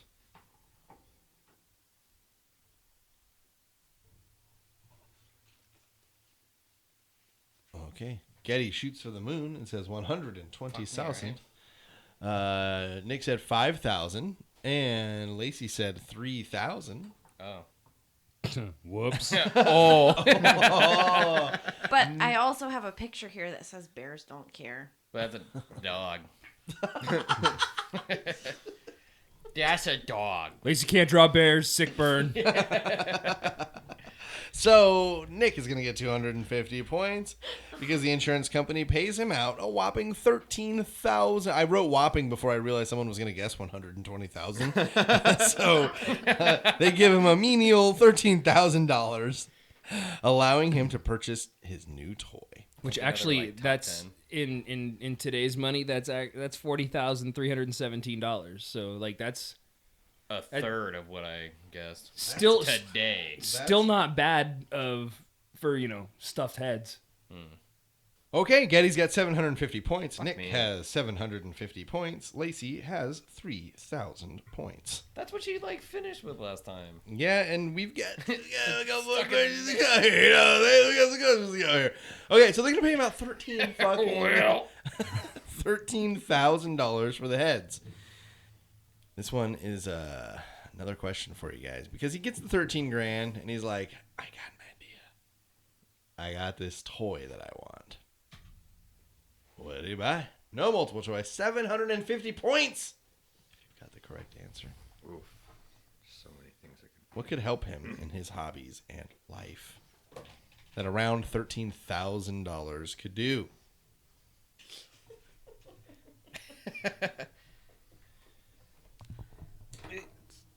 Mine's got to be wrong. Maybe.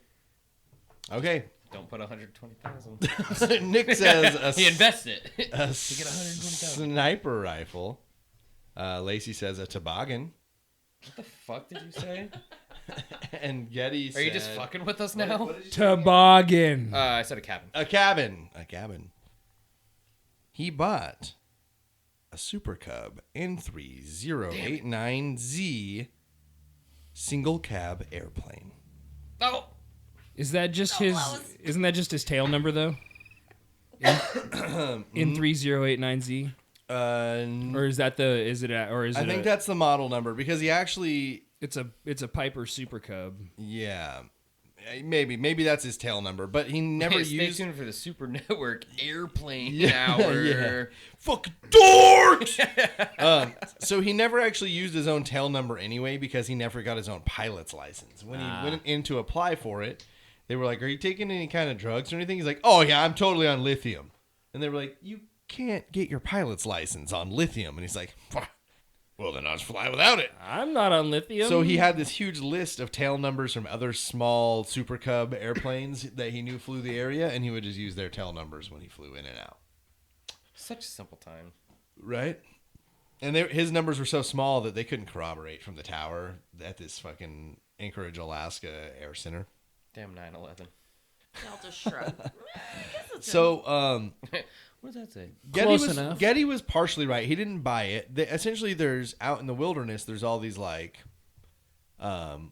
cleaning cabins. It's like a stand to and a shed where you can go if you kill a moose. You can take it out there. You can clean it. You can. It's not really a place that you're camping as much as a place as you're like getting her animal set, clean, and getting it out of there. So he's using these, but he didn't have to buy any of them because they're just out there and they're kind of free use from what I've been made to understand. No points for you.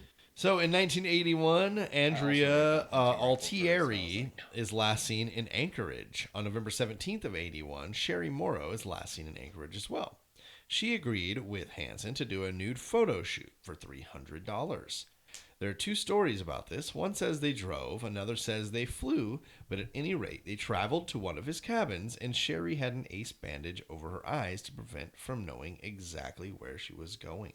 So they get in the car or the plane, and he says, "Go ahead and just put this around your eyes." And she says, "Why?" And he says, "Oh, so you don't know where we're going. It's a surprise." And Yeah, I'm a she's like- photographer. It's a secret location. Thanks. And she still thought to go with him. $300 in 300 1981, man. That's got to be like at least $400 now. $300 tomorrow. Technically not wrong. So, yeah, I mean, I guess. I'm not sure. You know, some people are naive. Some people are stupid. Some people are trusting. Some people just don't think about it. You Wind know, up like, on a whatever. podcast like this. Yeah, I got money coming, and whatever. You want to put a stupid foot, whatever. An ace bandage is kind of comfy. It's soft on my eyes. I haven't been able to just close my eyes and relax. So, at this point, he's putting these women in situations that will frustrate him enough to where he can go over the top and kill them. Because I don't necessarily disbelieve when he says, "Well, I didn't go out here with the intention of killing any of them." I think that's what he believes, but I think he knows fully well that he was taking them out there to create a situation that was going to bring back his stutter and make him fucking kill. Like, he knew, I just need to get over this hump. Like, Bundy would get fucking shithouse drunk. And Dahmer did the same. Yeah. Like, they needed to just be like, to separate from it. And this was his way of doing it. Compartmentalization. Yeah. So. It's not me, it's this other person. Right. But I think he liked the fact that it was him too. So, he just needed to get over the top. That's what it came down to, and he just knew that putting these women in shitty situations that would make them scared and frustrate him because of their actions, he would have enough to kill them. So he did this with Sherry. She would make a run for it at some point, and he gave chase once more. He catches her in the forest, and apparently he like sat her down, and he's sitting there, and she's just screaming for mercy. And she wants to live. She's screaming for mercy at the top of her lungs, but unfortunately for her, unfortunately for him, they both know that no one can hear her. Question number 15. How did he kill her out in the open wilderness? Did he strangle her, stab her, shoot her, or bludgeon her? Oof. He chases her down. She's begging for her life at this point. Please don't fucking kill me.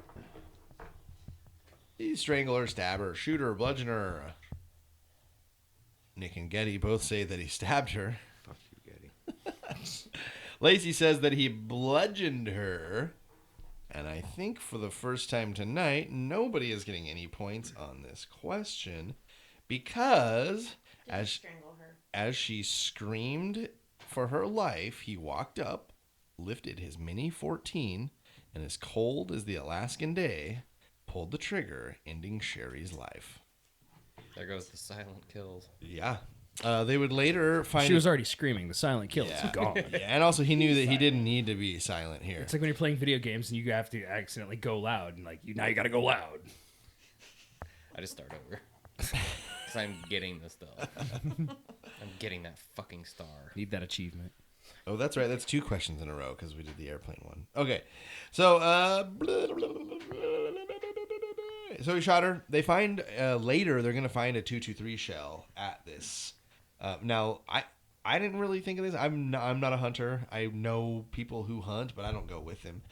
But in listening to last podcast talk about Robert Hansen, they talked a lot about how it's pretty common for hunters to leave shell casings behind. It's not something they think about going up again. If it's a plastic shell casing from a shotgun or something like that, it's pretty protocol. Pick that shit up. But if you pop off a brass casing out in the forest, like, hunters don't turn around and like try to find their shit when it hits the ground. So that's what they kind of start thinking here. There's like this .223 shells out. There's like an obvious murder here. Like, why would this fucking killer not take this 223 shell? So to the detectives in the area, they're like, this guy like seems very, very hunter. Also at the time, he's not really into mutilation, but he wants a trophy. Like he wants something to remember this by. He wants to relive it somehow. So what he does is steal her ID and a very unique gold arrowhead necklace. He would often give jewelry from his victims to his wife and daughter. So let's not forget that he's still living that life too. That's Like, he's- so creepy. That is Yeah. so creepy. He's got a wife and daughter. serial He's killers killing do that. women occasionally. He's strangling them, stealing their jewelry, and handing it to his wife and kids to wear. Dude. Who was the dude that spray painted his trucks? That's Gary Ridgway, right? Yes. That was the guy. He gave like clothes and Yeah. jewelry Yeah. to his family. Yeah, that's creepy too. Yeah. Like that's Yeah, because you get to see them wearing that ring, and you're like, oh yeah, I remember that bitch. so creepy. That's exactly what it was. Him. It's the ultimate fucking power move. So big dick energy. his wife did spend a lot of time away from the family. She's a very Christian woman, so she did not believe in divorce, but I don't think she was very happy in this marriage. So during summers, they would like go to Europe for the entire summer, and Robert would just be at home with the house to himself. So So they're doing well on a baker's salary. yeah, I think so. I think she was from a cakes. well-to-do family as well. I've seen them. Bacon and books. I think that she was secretly, or perhaps not very much of a secret, very afraid of him. May 26th, 1982, Sue Luna, who's 23 years old, is last seen in Anchorage. Her sister was several years older, but living in Anchorage at that time. So Sue comes up. I guess a lot of the dancers and sex workers and stuff, they would work like circuits. So they would come up and they would work Anchorage for 6 weeks, and then they would go down and they would work, or they'd go up and work Vancouver, or down and work Vancouver for 6 weeks, and go and work Portland for 6 weeks, and then go and work San Francisco, LA, San Diego, and then make their way back up. So they were never in one town too long. No creeps could glom on. So a lot of what we're seeing in these attacks and these women going missing is that, like, the cops, not only that are they sex workers or they're dancers, I guess maybe dance workers or sex workers in a way too, but regardless, Sexy workers. they're looked at as subhuman almost at times. We've seen this.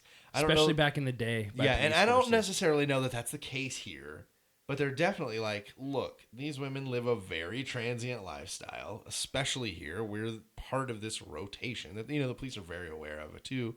So when you're telling me that your sex worker girlfriend or friend who you haven't seen in a week is gone, yeah, probably she's in San Diego now, and she'll be back in 6 months when she's made the full rotation and she's able to come back up. So when this season opens up again. right. So It's like the culture of LA, though. Yeah. So Sue is she's happy to be up in Anchorage, getting to do the rotation there and being near somebody she knows. But her sister is very wary. She knows about some of the women who've gone missing. She knows about kind of the seedy scene in Anchorage at this time. She's pretty much telling her sister, she's trying to persuade her not to do the work. Like, we can find you a different job up here. Like, you don't need to do this. It's dangerous. And she's like, don't even trip, dog. I got this. So, next question, number 16. She's going to offer her sister, Sue, one more thing for protection. What is it? Is it one more warning on the way out the door? Don't do it. A taser, pepper spray, or a gun? Is it just a verbal warning, or is it one of these real weapons? She's going to offer her sister something as protection one more time. What? One last warning. A taser, pepper spray, or a gun.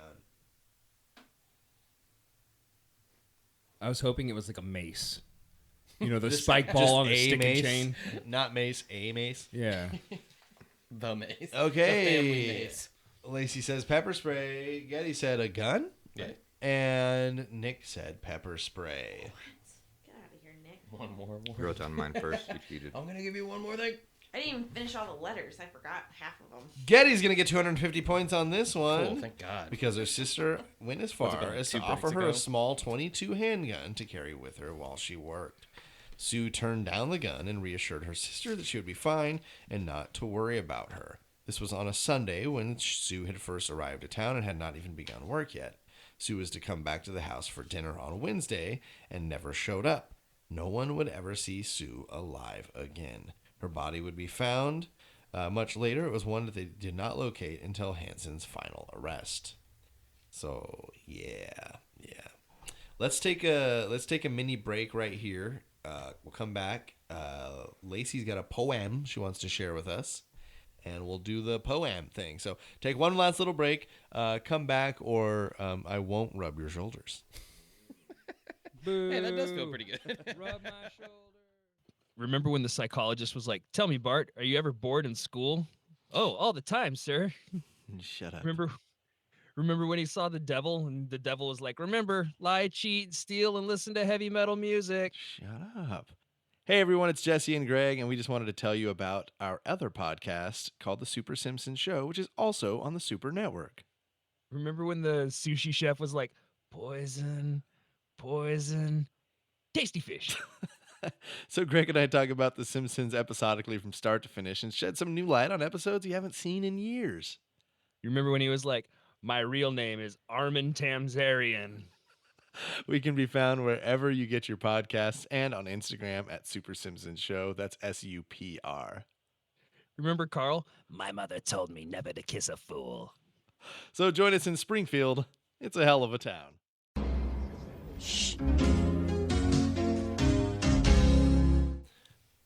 Welcome back, everybody, to episode 91. Super short break again, guys. Thank you. Super short break. Burning through him. So, right. It's what is it? It's like 7:15 p.m. That's all it is. Oh, wait. It's 6 hours after that. Right on time. Oops. Lacey has brought a poem from what I understand is a previous killer of ours. I imagine, no offense to you, that it's a piece of shit. Yeah, it is. Yeah. It's very weird that the poetry from most serial killers tends to be just it's fucking garbage. It's from him. It's go ahead, take it away, Lacey. So this is just from a past episode of Donald Harvey, and he sent through prison just a simple poem of, "Lord, grant me the serenity to accept the things I cannot change, the courage to change the things I can, and the wisdom to hide the bodies of those that I had killed because they pissed me off." That doesn't even rhyme, you stupid idiot. What a Donald piece Harvey. of shit. Amen. And scene. Yeah. Wow. Like there's Thanks. Powerful stuff. and I just listened to the Israel Keys episode of last podcast, and I still find that worse. That guy's pretentious too, but I mean, that's Because they pissed me off. Yeah. I believe Donald Harvey is where we coined fuckface. Well, I mean, we obviously didn't coin fuckface. no, we did. That's ours. Yeah, don't you let anybody one's use ever it. had Anybody those. who wants to say anything different, fuck you. Yeah, fuckface. Nailed it. Yeah, but that's for sure where we started using the term. So if you guys will remember, he's just killed in very cold-blooded fashion with his Mini 14, Sherry Morrow. She is going to be discovered. Let's see, how long is this? It's 4 months. Holy shit. Okay, so she's discovered 4 months later by two men who are out hunting. Question number 17. What are these men's day jobs? Are they firefighters, fish and game officers, police officers, or sanitation workers? They're out hunting the fucking trails, come across a dead body. But what do they do when they're not out hunting? Are they firefighters, fish and game officers, police officers, sanitation workers? Yeah, he says sanitation worker. I say fishing game. Fish and game from Lacey. Also the same from Nick. Nobody's getting points on this one. Sorry, everybody. A couple off-duty police officers out hunting and walking the trail discover the body of Sherry Morrow near a river. Up to no good. Their department was not the one who took the case. It was outside of their jurisdiction. So out came the state police to process the scene, and they found the 223 shell case. Well, yeah, you never want to hunt inside your own jurisdiction. Truth. On April, just giving yourself more work. On April 25th, 1983, Paula Golding was 17, and she's last seen in Anchorage. On June 13th, 1983, a potential victim named Cindy Paulson was 17 years old and accepted an offer for money for sex from Robert Hansen. The night he took her to his home as his wife and kids were gone. So, again, they're gone. He's got some free time. He's like, you know what? Fuck this plane. Fuck this cabin. Let's just head back to my place tonight. And why not? He's got his own place. Just do your damn thing. Except for instead of just getting his sex for money like agreed upon, he tied her up in the basement, chained her to the wall. He then repeatedly raped her in his trophy room, surrounded by all of his non-human kills. Did I make that sound weird too, Greg? Yeah, but it's appropriate now. It was appropriate then, knowing what I know, man. So he would then chain her up around the neck in a standing position through an eye loop that he had just installed in a stud in the basement wall. She was tied to the wall, and he was sleeping on the basement couch that night. So she's in there standing up, imprisoned, and he's just like, all right, I'm going to be asleep right here. If you need something, don't. You need something too fucking bad. Good night. I like to think that next to the hole where the eyelet was drilled in, there was like 6 or 7 practice ones in the drywall where he couldn't find the He stud. didn't find the stud. Fuck! He doesn't believe in studs. He's a knocker. That was the problem. He There went to it the is, hardware right? That's store. the spot. Yeah. Can I get a sounds like He's you like, already "You already have got a one, buddy. So the next morning they wake up and he unhooks her from the wall and says that they're going to take a little trip, but he's going to have her back in Anchorage tomorrow morning by 11 a.m. So like, yeah, I got you for 24 more hours. All right. Then I'll fucking take you back home. They take off to the airfield, and when they arrive, he begins to load the plane from his vehicle. Well, like load all the shit from his vehicle into the plane. She is able to escape at this time, and she takes off running. Hansen does see her and begins to pursue, but notices someone noticing him chasing her, so he just like slows down, walks back to the car, gets in the driver's seat, puts it in gear, drives home, cleans up, putties over the eye, the hole where the eye hook was placed in, and all the 6 or 7 ones he missed, and sands those babies down, and he's already trying to crush evidence, as well as getting himself some alibis, because he takes off from the airfield, and Cindy runs out to the road and waves down a big rig trucker.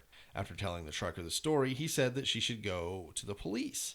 She, being a sex worker, knew the deal, and she was not going to do that. She's also a minor. She's 17 years old. So I believe at that point, they can just take her and try to find her parents. At 17, she's not an adult. So she's not down for going to the police, so he drops her off at a motel. But good guy truck driver decides to go to the police station and tell them what he just went through. Before the police arrive, it's really weird. I don't know if pimp is a derogatory term, but all the articles refer to her man as a handler.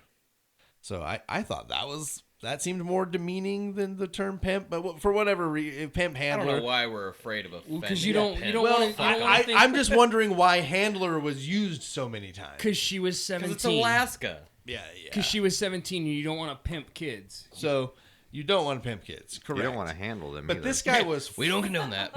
This guy was fucking mad. And not at her. He heard what she went through, and he loaded the gun up, got in the car, and drove straight over to the airfield. But Robert Hansen was not there anymore. So this guy was like, I'm going to do something about this shit right fucking now. I'll show you how you handle this shit. In the meantime... I would have just posted up at his pad. I'd be like, hey, where were you? Yeah. Like, take me there. We'll just stay there. Yeah, that's true. I think Pimp had a good heart, but he didn't really want to kill anybody that night. So at that time, Officer Greg Baker was dispatched to get her story and took great interest in the case. He and Paulson went back to the airport where she was able to identify Hansen's plane, no problem. She also identified his home and vehicle. Police would go to Hansen's house, and he denied the story, and he had an alibi that checked out. Question number 18. What did he and his friends say that they were doing to cover for the crime? Were they out fishing? Was it poker night? Were they doing airplane repairs? Or were they at the bar? You suppose he was just like, yeah, man, I picked her up for sex, but... Nah, he was a family man. He can't... He really does look. I'll say out fishing. All right, everybody says out fishing. Oh. And nobody gets points. Everybody on the dry spell right here, guys. I don't think anybody's got points. If everyone has AIDS, nobody. That's right. Not the same thing, but yes. So he and two of his friends say that for about 6 hours that night, they were working on repairing airplane seats. Yeah, so airplane repairs. I thought airplane repairs wouldn't be an obvious answer because he would like try to distance himself from the airport. So I got Well, you but fuckers. it makes sense that he would be like, yeah, I've got this plane, but no, man, I can't go fly it. What are you talking about? Like, I don't even have my pilot's license. I'm rebuilding this, and then I'm gonna get my pilot's license. Yeah, but his alibi is that he was fixing a seat. that I put a hole in when I tried to stab this stupid 17-year-old sex what? worker, but she got away. This is off the record, right? So Just between us guys. So at this point, Right, fella? he's got a solid alibi, and again, we have a sex worker whose story we have to believe, right? The police at this time. So they are like, okay, Cindy Paulson, why don't you take a lie detector test? They don't say, hey, listen, fucking Robert Hansen, we need you to come in and really get to the bottom of this. They're like, hey, woman who was attacked, why don't you come down and do Hey, a fucking child. poly? Yeah, Let's put you through exactly. some more stuff real quick. So at this point, she realizes that they're not interested in helping her at all. So she just Again. kind of drops it. But state troopers decide that they're going to look into him anyway and run a background check. When nothing comes back, this is due to the fact that at this time, all of the files in the Anchorage Police Department were being digitized, as at that point, there were multiple hard copies for all of the non-digital files, and once it was made digital, the files were destroyed because there was no longer need for the files. However, there was a small pending pile of files, which were neither digitized or still in their hard copy area where you would be able to locate them. Waiting to be digitized. So when they looked up Robert Hansen and could have found assaults and, possible murders and being a suspect, what they found was absolutely nothing. Clean slate. Like, this guy's good. Look, I'm looking at his record right here. His fucking name. There's nothing for him. So, good for him, I guess. Hey, when the system works, it works. Right. So this extensive background check essentially makes him unseeable at this time. September 2nd, 1983. Like John Cena. They're going to find Paula Golding's body. It's found near the Kinnick River. This area could only be accessed by plane, boat, or chopper. So this is a pretty unreachable place.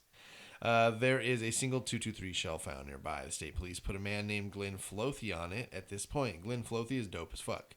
Apparently he was like originally like a true crime nerd who made his way up, like became a cop, became a detective, and like super held it down. Flothi is joined by another detective named Hogsman, who is in charge of the Sherry Morrow investigation. A third, if you guys will remember, Greg Baker, joins them to form a task force to catch what they believe is now a serial killer operating in Anchorage. What was the name of the task force? There was no name. I wish there was, because it would have been dumb as fuck, I'm sure. But they still had sweet jackets. So, Glenn Flothi, yeah, dude, Green River Killer jackets were fucking cool. I want them. Glenn, Fake ones. Fuck them. yeah, Glenn Flothi, being the bad motherfucker that he is, and like being all up on his true crime knowledge, knows of this new thing that he's heard called criminal profiling. So he hits up the FBI in Quantico, and he reaches the profiling team of Roy Hazelwood and John Douglas, which is the mine hunter. And Flothi begins to tell them about the suspect when the profilers stop him and say, we don't want to hear about the suspect. We want to hear about the victims. So he gives them the rundown of the victims completely. Like, here's an average of their height. Here's what this is happening. Here's MO. And so they have all this information, and here is the profile they gave. That this would likely be a white adult male. He would be in his late 30s or early 40s, a respected member of the community, an avid hunter, possible business owner with a possible speech impediment. They also said that there would likely be trophies at the home of the killer. How did they get speech impediment? I would have no idea. Because they would probably, if I had to take a guess, I would say if they figure he's compensating for something. Couldn't say And small if it's not, penis? but if it's not something physical, because he's not, I don't know, it just doesn't, like, if it comes out a certain way, that it doesn't seem like it's a physical compensation, that it's got to be a mental or emotional compensation. But I don't know. I really don't know. I'm not a profiler. You'd have to ask those dudes. Yeah. Crazy how on point that was, though. So, but imagine being Glenn Flothi and knowing of Robert Hansen, putting this profile out, these two fucking pros who are badasses at this give you this back. Who's the first motherfucker that's popping into your head? It's Robert Hansen. It was like nothing for Glenn Flothi. So they begin following him, and they reach back out to Cindy, pretty much saying like, "We're sorry, we believe you now." They start following Some other guy- Hansen. Cool. Some rich white guys good. told us that you're right. Yeah, Token exactly. bump. Fist So- bump, bro. They reach back out to Cindy to offer protection, and they check in with her a couple times a day. They also begin to tail Hansen, but over the next 48 hours, they don't observe him doing anything incriminating or really even weird.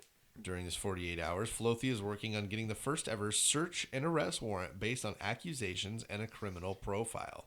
Flothi mentioned at this point that they were breaking new ground. So this is literally first in time in the entire United States where there's going to be a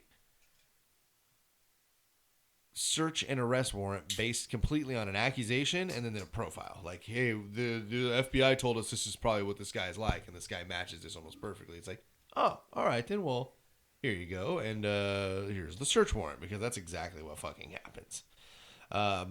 October 27th, 1983, investigators followed Hansen to work and asked him to come with them. They wanted to go to the police station, ask him a few questions. He never even bothered to ask why they wanted to talk to him and agreed to go along.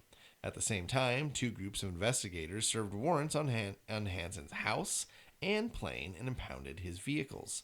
They found weapons throughout the house, but nothing to implicate Hansen in any of the murders, just normal hunting weapons. Meanwhile, they had Hansen in an interrogation room that they have intentionally set up to make it look like they had more information on them than they actually did. This is specifically directed by the FBI. They're like, look, you don't have shit. So what you need to do is lay out the pictures you fucking have. You need to put boxes in there that have nothing to do with him and label. And I think what's funny is I got to this point in the story, and I've for sure done another story where FBI told them to do this, because I was like, Yeah, this like is I got days into this, and I was like, have I done this? Like, that's literally how it was, because this is the advice that's going out. Like, late 70s, early 80s, like, when you don't have it, fake it. yeah. Well, yeah, it's supposed to be a scare tactic And into that's making the. and that's Fake that's it till you make it. That's Right. why you shouldn't talk to police without a lawyer present. yeah. So Hansen never even bothered to ask why he's even going to the police station. They've got him in the interrogation room with a lot more shit than it looks like they actually have on him. He seems nervous but does not crack, and eventually asks for an attorney. He's not going home because they do have enough information and evidence to hold him for the kidnapping and assault of Sidney Paulson. So he's not going home, but they don't have anything for murder quite yet. Let's go back to the house where they've gone through it. Like, they've torn this thing apart. They've gone every nook and cranny in this home. And right before they're about to go, in the farthest reach of the attic, they pull back some insulation and they find a bag. So in the bag, they discover a Remington 5.52 rifle, a Thompson Contender 7mm single-shot pistol, an aviation map with specific locations marked off, 21 of them to be precise, various pieces of jewelry, newspaper clippings, a Winchester 12-gauge shotgun, a driver's license, various ID cards, some of which belong to dead women. As incriminating as these items were, the most important pieces of evidence were found last: a .223 caliber Mini 14 rifle and the gold necklace that was stolen earlier. So the police go to the neighbors, who also happen to be his alibi in the attack against Paulson, and tell them that they are giving an alibi for a murder. The neighbors immediately fold on him. So they think they've given him an alibi to like get out of a little bit of trouble for like maybe possibly being with a prostitute or something. And they're like, no, this is for a fucking murder. And they're like, I don't even know Robert Hansen, to be honest. So what do you think of that? So the Anchorage is pretty dumbfounded over the fact that their favorite baker is capable of kidnapping and assaulting, as any of them know. None of them even know about the murders yet. The rifle is connected to the shell casings that were left behind, so the two murders in which the shell casings were found are officially going to be charged to Robert Hansen. They also want to look into the aerial maps of the 21 X's they initially believed to be hunting locations, until they realize that 2 of the X's fall directly on the locations where they found the bodies of Sherry Morrow and Paula Golding. They lay it all out on the line for Hansen, and he wants to try to avoid as much publicity as possible and agrees to plea out. Essentially, they laid this map down and was like, look, here's 2 of them. Here's 19 more, you motherfucker. we'll go to all of them and look these up. Like, are you going to talk or what? And he's like, We are gonna burn your igloo to the ground, bud. yeah. And so he wants to keep his family out of it. He wants to keep the publicity as low as he can. Well, that's noble. Yeah, exactly. So they lay it all out for him. The details are slowly leaking out too, and Anchorage is in shock. And through the media, Robert is given a nickname. Question number 19. What is it? Is it the Alaskan Zaroff, the Butcher Baker, Bad Bob the Baker, or Robert the Destroyer?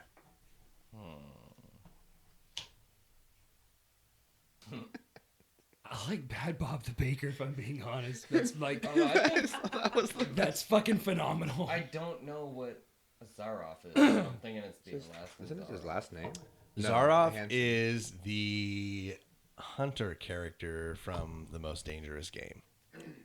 They all sound like pro wrestlers. Yeah. And I fucking love it. I go with A. Getty goes with A, Alaskan Zaroff. Nick and Lacey both go with Butcher Baker. Nick can't get away from someone else's answer, not like a single time tonight, I don't think. Okay. But nobody's getting points in this one. Everybody's dry streak. Keep it going. You're so smart. Because, Greg, you love it. Bad Bob the Baker. Seriously? Way. So Butcher They didn't have Baker, the jackets. reason I put it in They have there, lame because you names. guys may have heard it, is the title of one of the more popular Robert Hansen books that's out. But it's not the nickname that he was actually given at the time. It just sounded fake.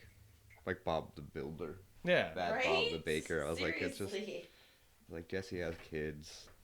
Yeah. He knows about this shit. I don't know if he wants me telling anyone, but I passed him a note saying, "Do you like me? Yes, no, maybe." I got a yes.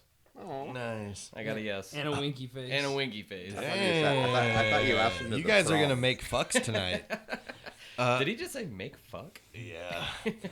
November 3rd, 1983, Anchorage grand jury returns 4 indictments against Robert Hansen: first-degree assault and kidnapping, 5 counts of misconduct in possession of a handgun, theft in the second degree, and theft by deception and insurance fraud.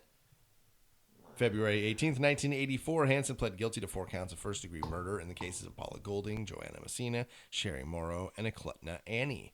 On February 22nd, 1984, Hansen had his defense attorney, Fred Dewey, arrange a meeting with Anchorage DA Victor Crum. During the meeting, Crum offered Hansen a deal. In exchange for a full confession, the DA guaranteed him that he would only be charged with the 4 cases that they knew of, and any new bodies turned up pretty much are not going to be added to the crime. They just want to help get closer to the families. In addition to this, he says that he's going to get to serve his time at a federal facility rather than the maximum security institution. Hansen reluctantly agrees and is taken out and single-handedly pointed out 17 areas with precision that he believed contained bodies. Some of the officers that took him out said that he looked like a dog, like he literally was running on all fours finding these spots. And in the first couple, he'd get to them and just started like digging it through 4 feet of hard-packed snow with his gloved hands. And they're like, "Hey, we're gonna mark it off, and we have to come back in spring." That's not really how this works, man. And so that's what they do. So he goes out and he marks off 17. Like, yep, here I did these. There's 17 women here. So they got this big dog leading them around, showing them where bodies are through 4 feet of hard packed snow, and he marks 17 areas off. Question number 20: when they go back in the spring, in how many of the areas did they actually find a body? He pointed out 17 areas. Someone could get 1,000 points here. 1 in 17 chance. I don't know if those are the actual statistics on it. Getty, what do you said think, 0. buddy? I was thinking that before. I think he was pretty fucking spot on. You think he 17. nailed it? 17. I got Yeah, just 9. mapped out. 9 and 13 from Lacey. They would find 11, which means that it goes to Nick because you guys split it at 2, but it goes Price is Right rules in the case of the tie. So Nick's going to get 250 points, breaking a 6-question streak of nobody scoring. Way to get out of the slump. anything. You're still gonna Fuck lose. you, Nick. Not to you. No. I told you on the way here, I don't care if I lose to Lacey. I really just want to beat you. That's fine with me. Well, you take Greg a likes me. He said yes, winky face. 1,000 came for for. Nick, 750 for Getty, 3,000 points for Lacey. Pretty much running right with this thing. Wait, how many? 3,000. I was sending finger guns. They're a little loud over here. 3,000. 750 for Getty, 1,000 for Nick, 3,000 for Lacey. Still? Yeah, and nobody got any questions right for like 6 questions. Get 5,000, dude. I'm working on it, Get buddy. that plaque. Wait, there's a plaque? I like Yeah, to think sponsored that, by Liquid Death. Oh, shit. I like to think that couple that's playing along at home right now is like, fuck, we didn't get him either. In February 27th, 1984, Hansen is sentenced to 461 years plus 1 additional life sentence without the chance of parole. Oh, shit, we're almost done. He was then remanded to Lewisburg Federal Penitentiary in Pennsylvania. And on April 24th, 1984, investigators found Sue Luna's body in the Kinnick River, found Malai Larson's body in a parking area by Old Kinnick Bridge. On April 25th, investigators found Lynn Frey's body in Horseshoe Lake. February 26th, they found Teresa Watson's body in the Kenai Peninsula, found Angela Fettern's body in the Figure 8 Lake. On April 29th, they found Tamara Peterson's body 1.5 miles from Kinnick Bridge. On May 9th of 84, investigators found Lisa Luttrell's body in Old Kinnick Bridge.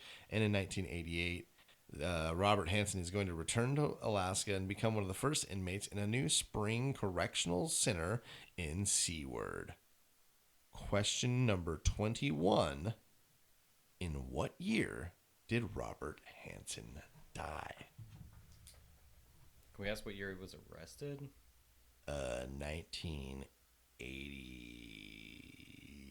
1983-ish?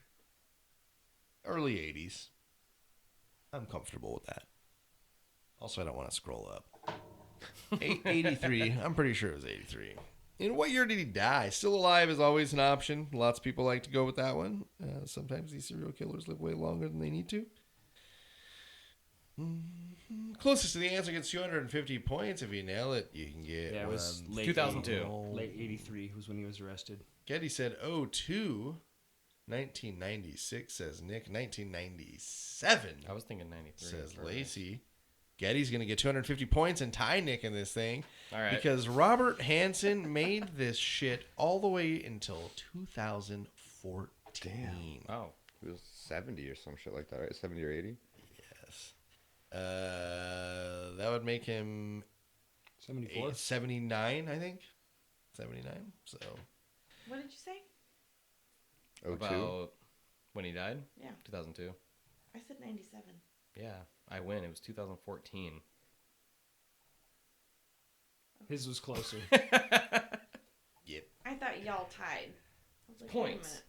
minute. No, I said 1,000. 96. Yeah, they tied. Now they're both at You 1,000 guys were now. close. Yeah, Because yeah, you yeah. guys just. Okay. friends.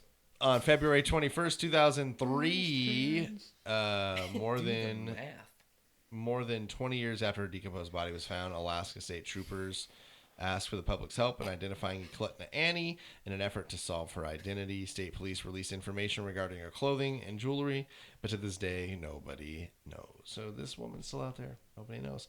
Okay, I have a side story. Is she the one that was eaten by a bear? No. Oh. No.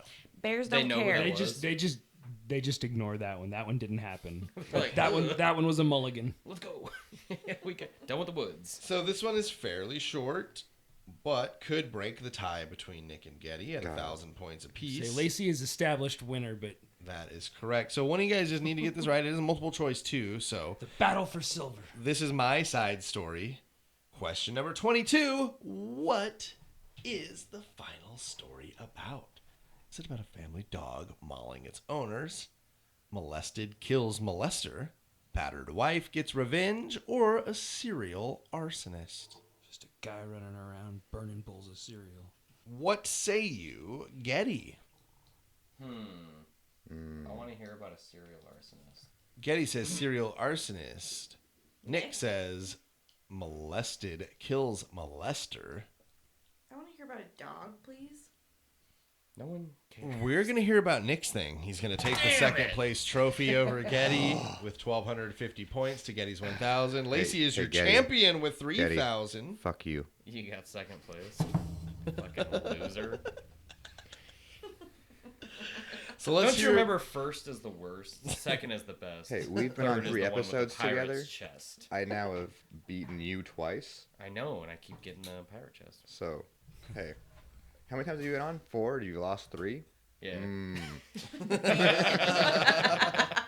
Yeah. Okay, so let's hear about But I this. have fun. This molested. We all killing, win. A molester. So this is from I'll still morbidology.com. listen later. The article is called "The Boy Who Snapped." Marco Tulio Flores. This is posted by Emily Thompson. Marco Tulio Flores is 17 and had been tormented by memories of sexual abuse at the hands of a family friend when he found a photograph of a young relative in his abuser's home. The traumatic memories came flooding back. Jaime Galamides, a 31-year-old native of El Salvador who lived in East Boston, was a family friend of the Flores family who lived across the street. Galamides had also sexually abused Flores from when he was 9 years old until he hit puberty. Flores had never told anybody about the abuse, and Galamides remained a close family friend, even being entrusted to babysit the Flores children after school. On the 22nd of May, 2011, Flores picked up a video camera and aimed it at himself. Quote, "Today is the day," he said. "I'm off now. I'm going to go for a bliss walk, then I'm going to head down there." Flores then picked up a dog chain he had purchased for his for the dog his mother made him get rid of, as well as a knife. It was a warm summer evening that Flores decided he was going to, quote, "kill a pervert."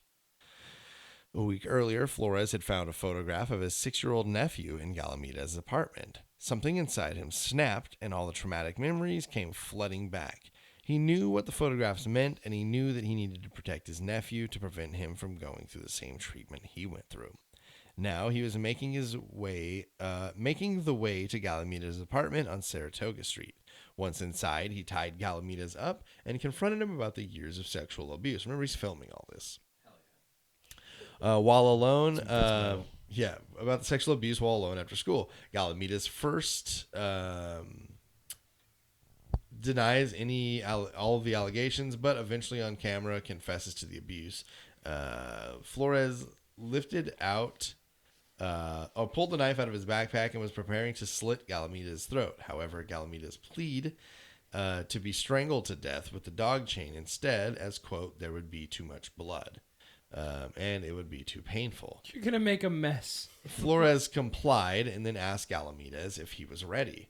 When Galamides nodded that he was, Flores placed the dog chain around Galamides' neck and tightened his grip until Galamides stopped moving. When Galamides stopped breathing, Flores looked towards the video recorder and said it felt good to accomplish his goal, to protect other children and get rid of this abuser. "I can think much clearer now," he said as he sat down on the bed. Flores then dragged Galamides' body onto the bed and doused it with lighter fluid and went home. As the sun broke the following morning, Flores returned to Galamides' apartment, stole a computer and a large-screen television. He then dropped a lit match through the window and fled the scene. When the apartment went up in flames and 2 neighbors living in the same apartment block fled and called the local fire department. When the flames were extinguished, the firefighters came across the bound and burned body of Galamides. The grisly murder shocked the small community. They were even more shocked when 17-year-old Flores handed himself into the East Boston police station just 18 hours later, confessing to the murder and the motivation behind the murder. On the computer that Flores had taken from the apartment, forensic specialists found hundreds of pornographic images of young boys. They also found encrypted chats in which Galamides spoke about abusing Flores and other young boys. He wrote that boys around 10 years old were his preferred victim because they were so susceptible, adding, quote, "they will just ask for it." Shortly before his murder, Galamides had posted a photograph of Flores as a young boy, captioning it, quote, "he was so beautiful then." He also wrote that he knew a number of young boys and that, quote, "there are some good ones coming up, including his own nephew." Flores' defense lawyer, James Boudreau, said the dam broke. He couldn't stop himself.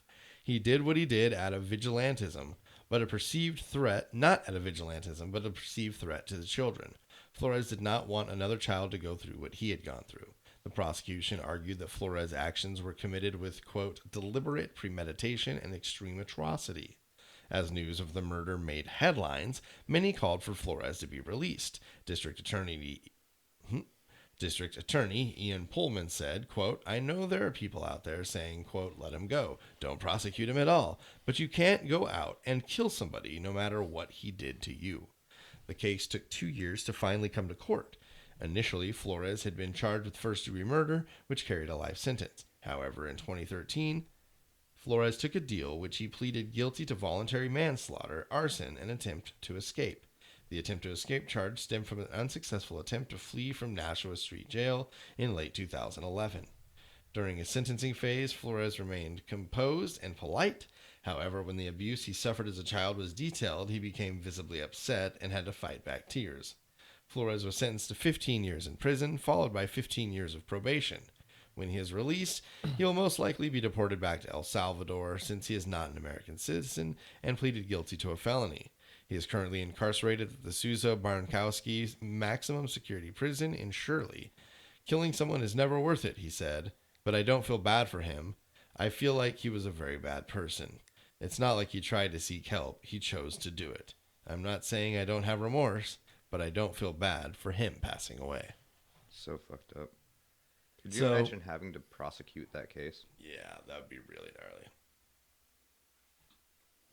And obviously there's a public outcry when the DA is like, "Look, we know that you guys want him to go, but maybe if he went and beat the shit out of him real good, and just like broke some bones, but like he killed him and he videotaped it, and it was very deliberate." So that's the end of it, man. We're 3 hours into recording in 16 seconds, plus the breaks, plus whatever. It's 2 a.m. I'm sure you guys are tired. I know you guys have a long, early trip ahead of you tomorrow, so I apologize for it going so long. But I appreciate you guys being here. Thank you for coming for the Super Network barbecue. Hell yeah. Is there anything you guys want to say here at the end? Anything you'd like to share? Anything? Ladies first. Now's your chance. I'm just glad that I came back as a winner. Yeah. And leaving as a winner. Yep. Batting 1,000. Yep. There you go. Nick. Follow my dog on Instagram. The OG Ladybug. She is tagged in our Super Network barbecue photo. There you go. And Getty. Give me liquid death or give me death. Just those are your options. Liquid death till I die. I And believe it's that's going to be a called long time waterboarding. because Fucking it's just, kill me dead. because it's just water. It's good for you. All right, drown Hella Greg, any parting words for our audience or contestants? Thank you guys for coming. That was awesome. So much really fun. appreciate it. To everybody listening, you can find me on some social medias at Hella Greg. And I think that's all I got. Yeah, man, it's late. We've never recorded this late, but I still feel pretty good, man. You guys want to do another one? Do another one? We could I could probably push another Let's try it again. 2-3 hours. Yeah. And see. Oh shit, I never hit record. Try it again. Let's do a Simpsons one right now. Yeah. Like, yeah, I think I remember that. So, I trust you. yeah, man, Super Network Barbecue was a blast. Episode 91 was a blast. Thank you guys for traveling from your world to mine. Oh, So, thank you, Lacey. Thank you, Nick. Thank you, Getty. Thank you, Hella Greg. Thank you, Jesse. Thank you, everybody, for listening to episode 91 of the Serial Chillers podcast. And remember, don't talk to strangers. Liquid Death, give us stuff.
This has been another presentation from Super Network.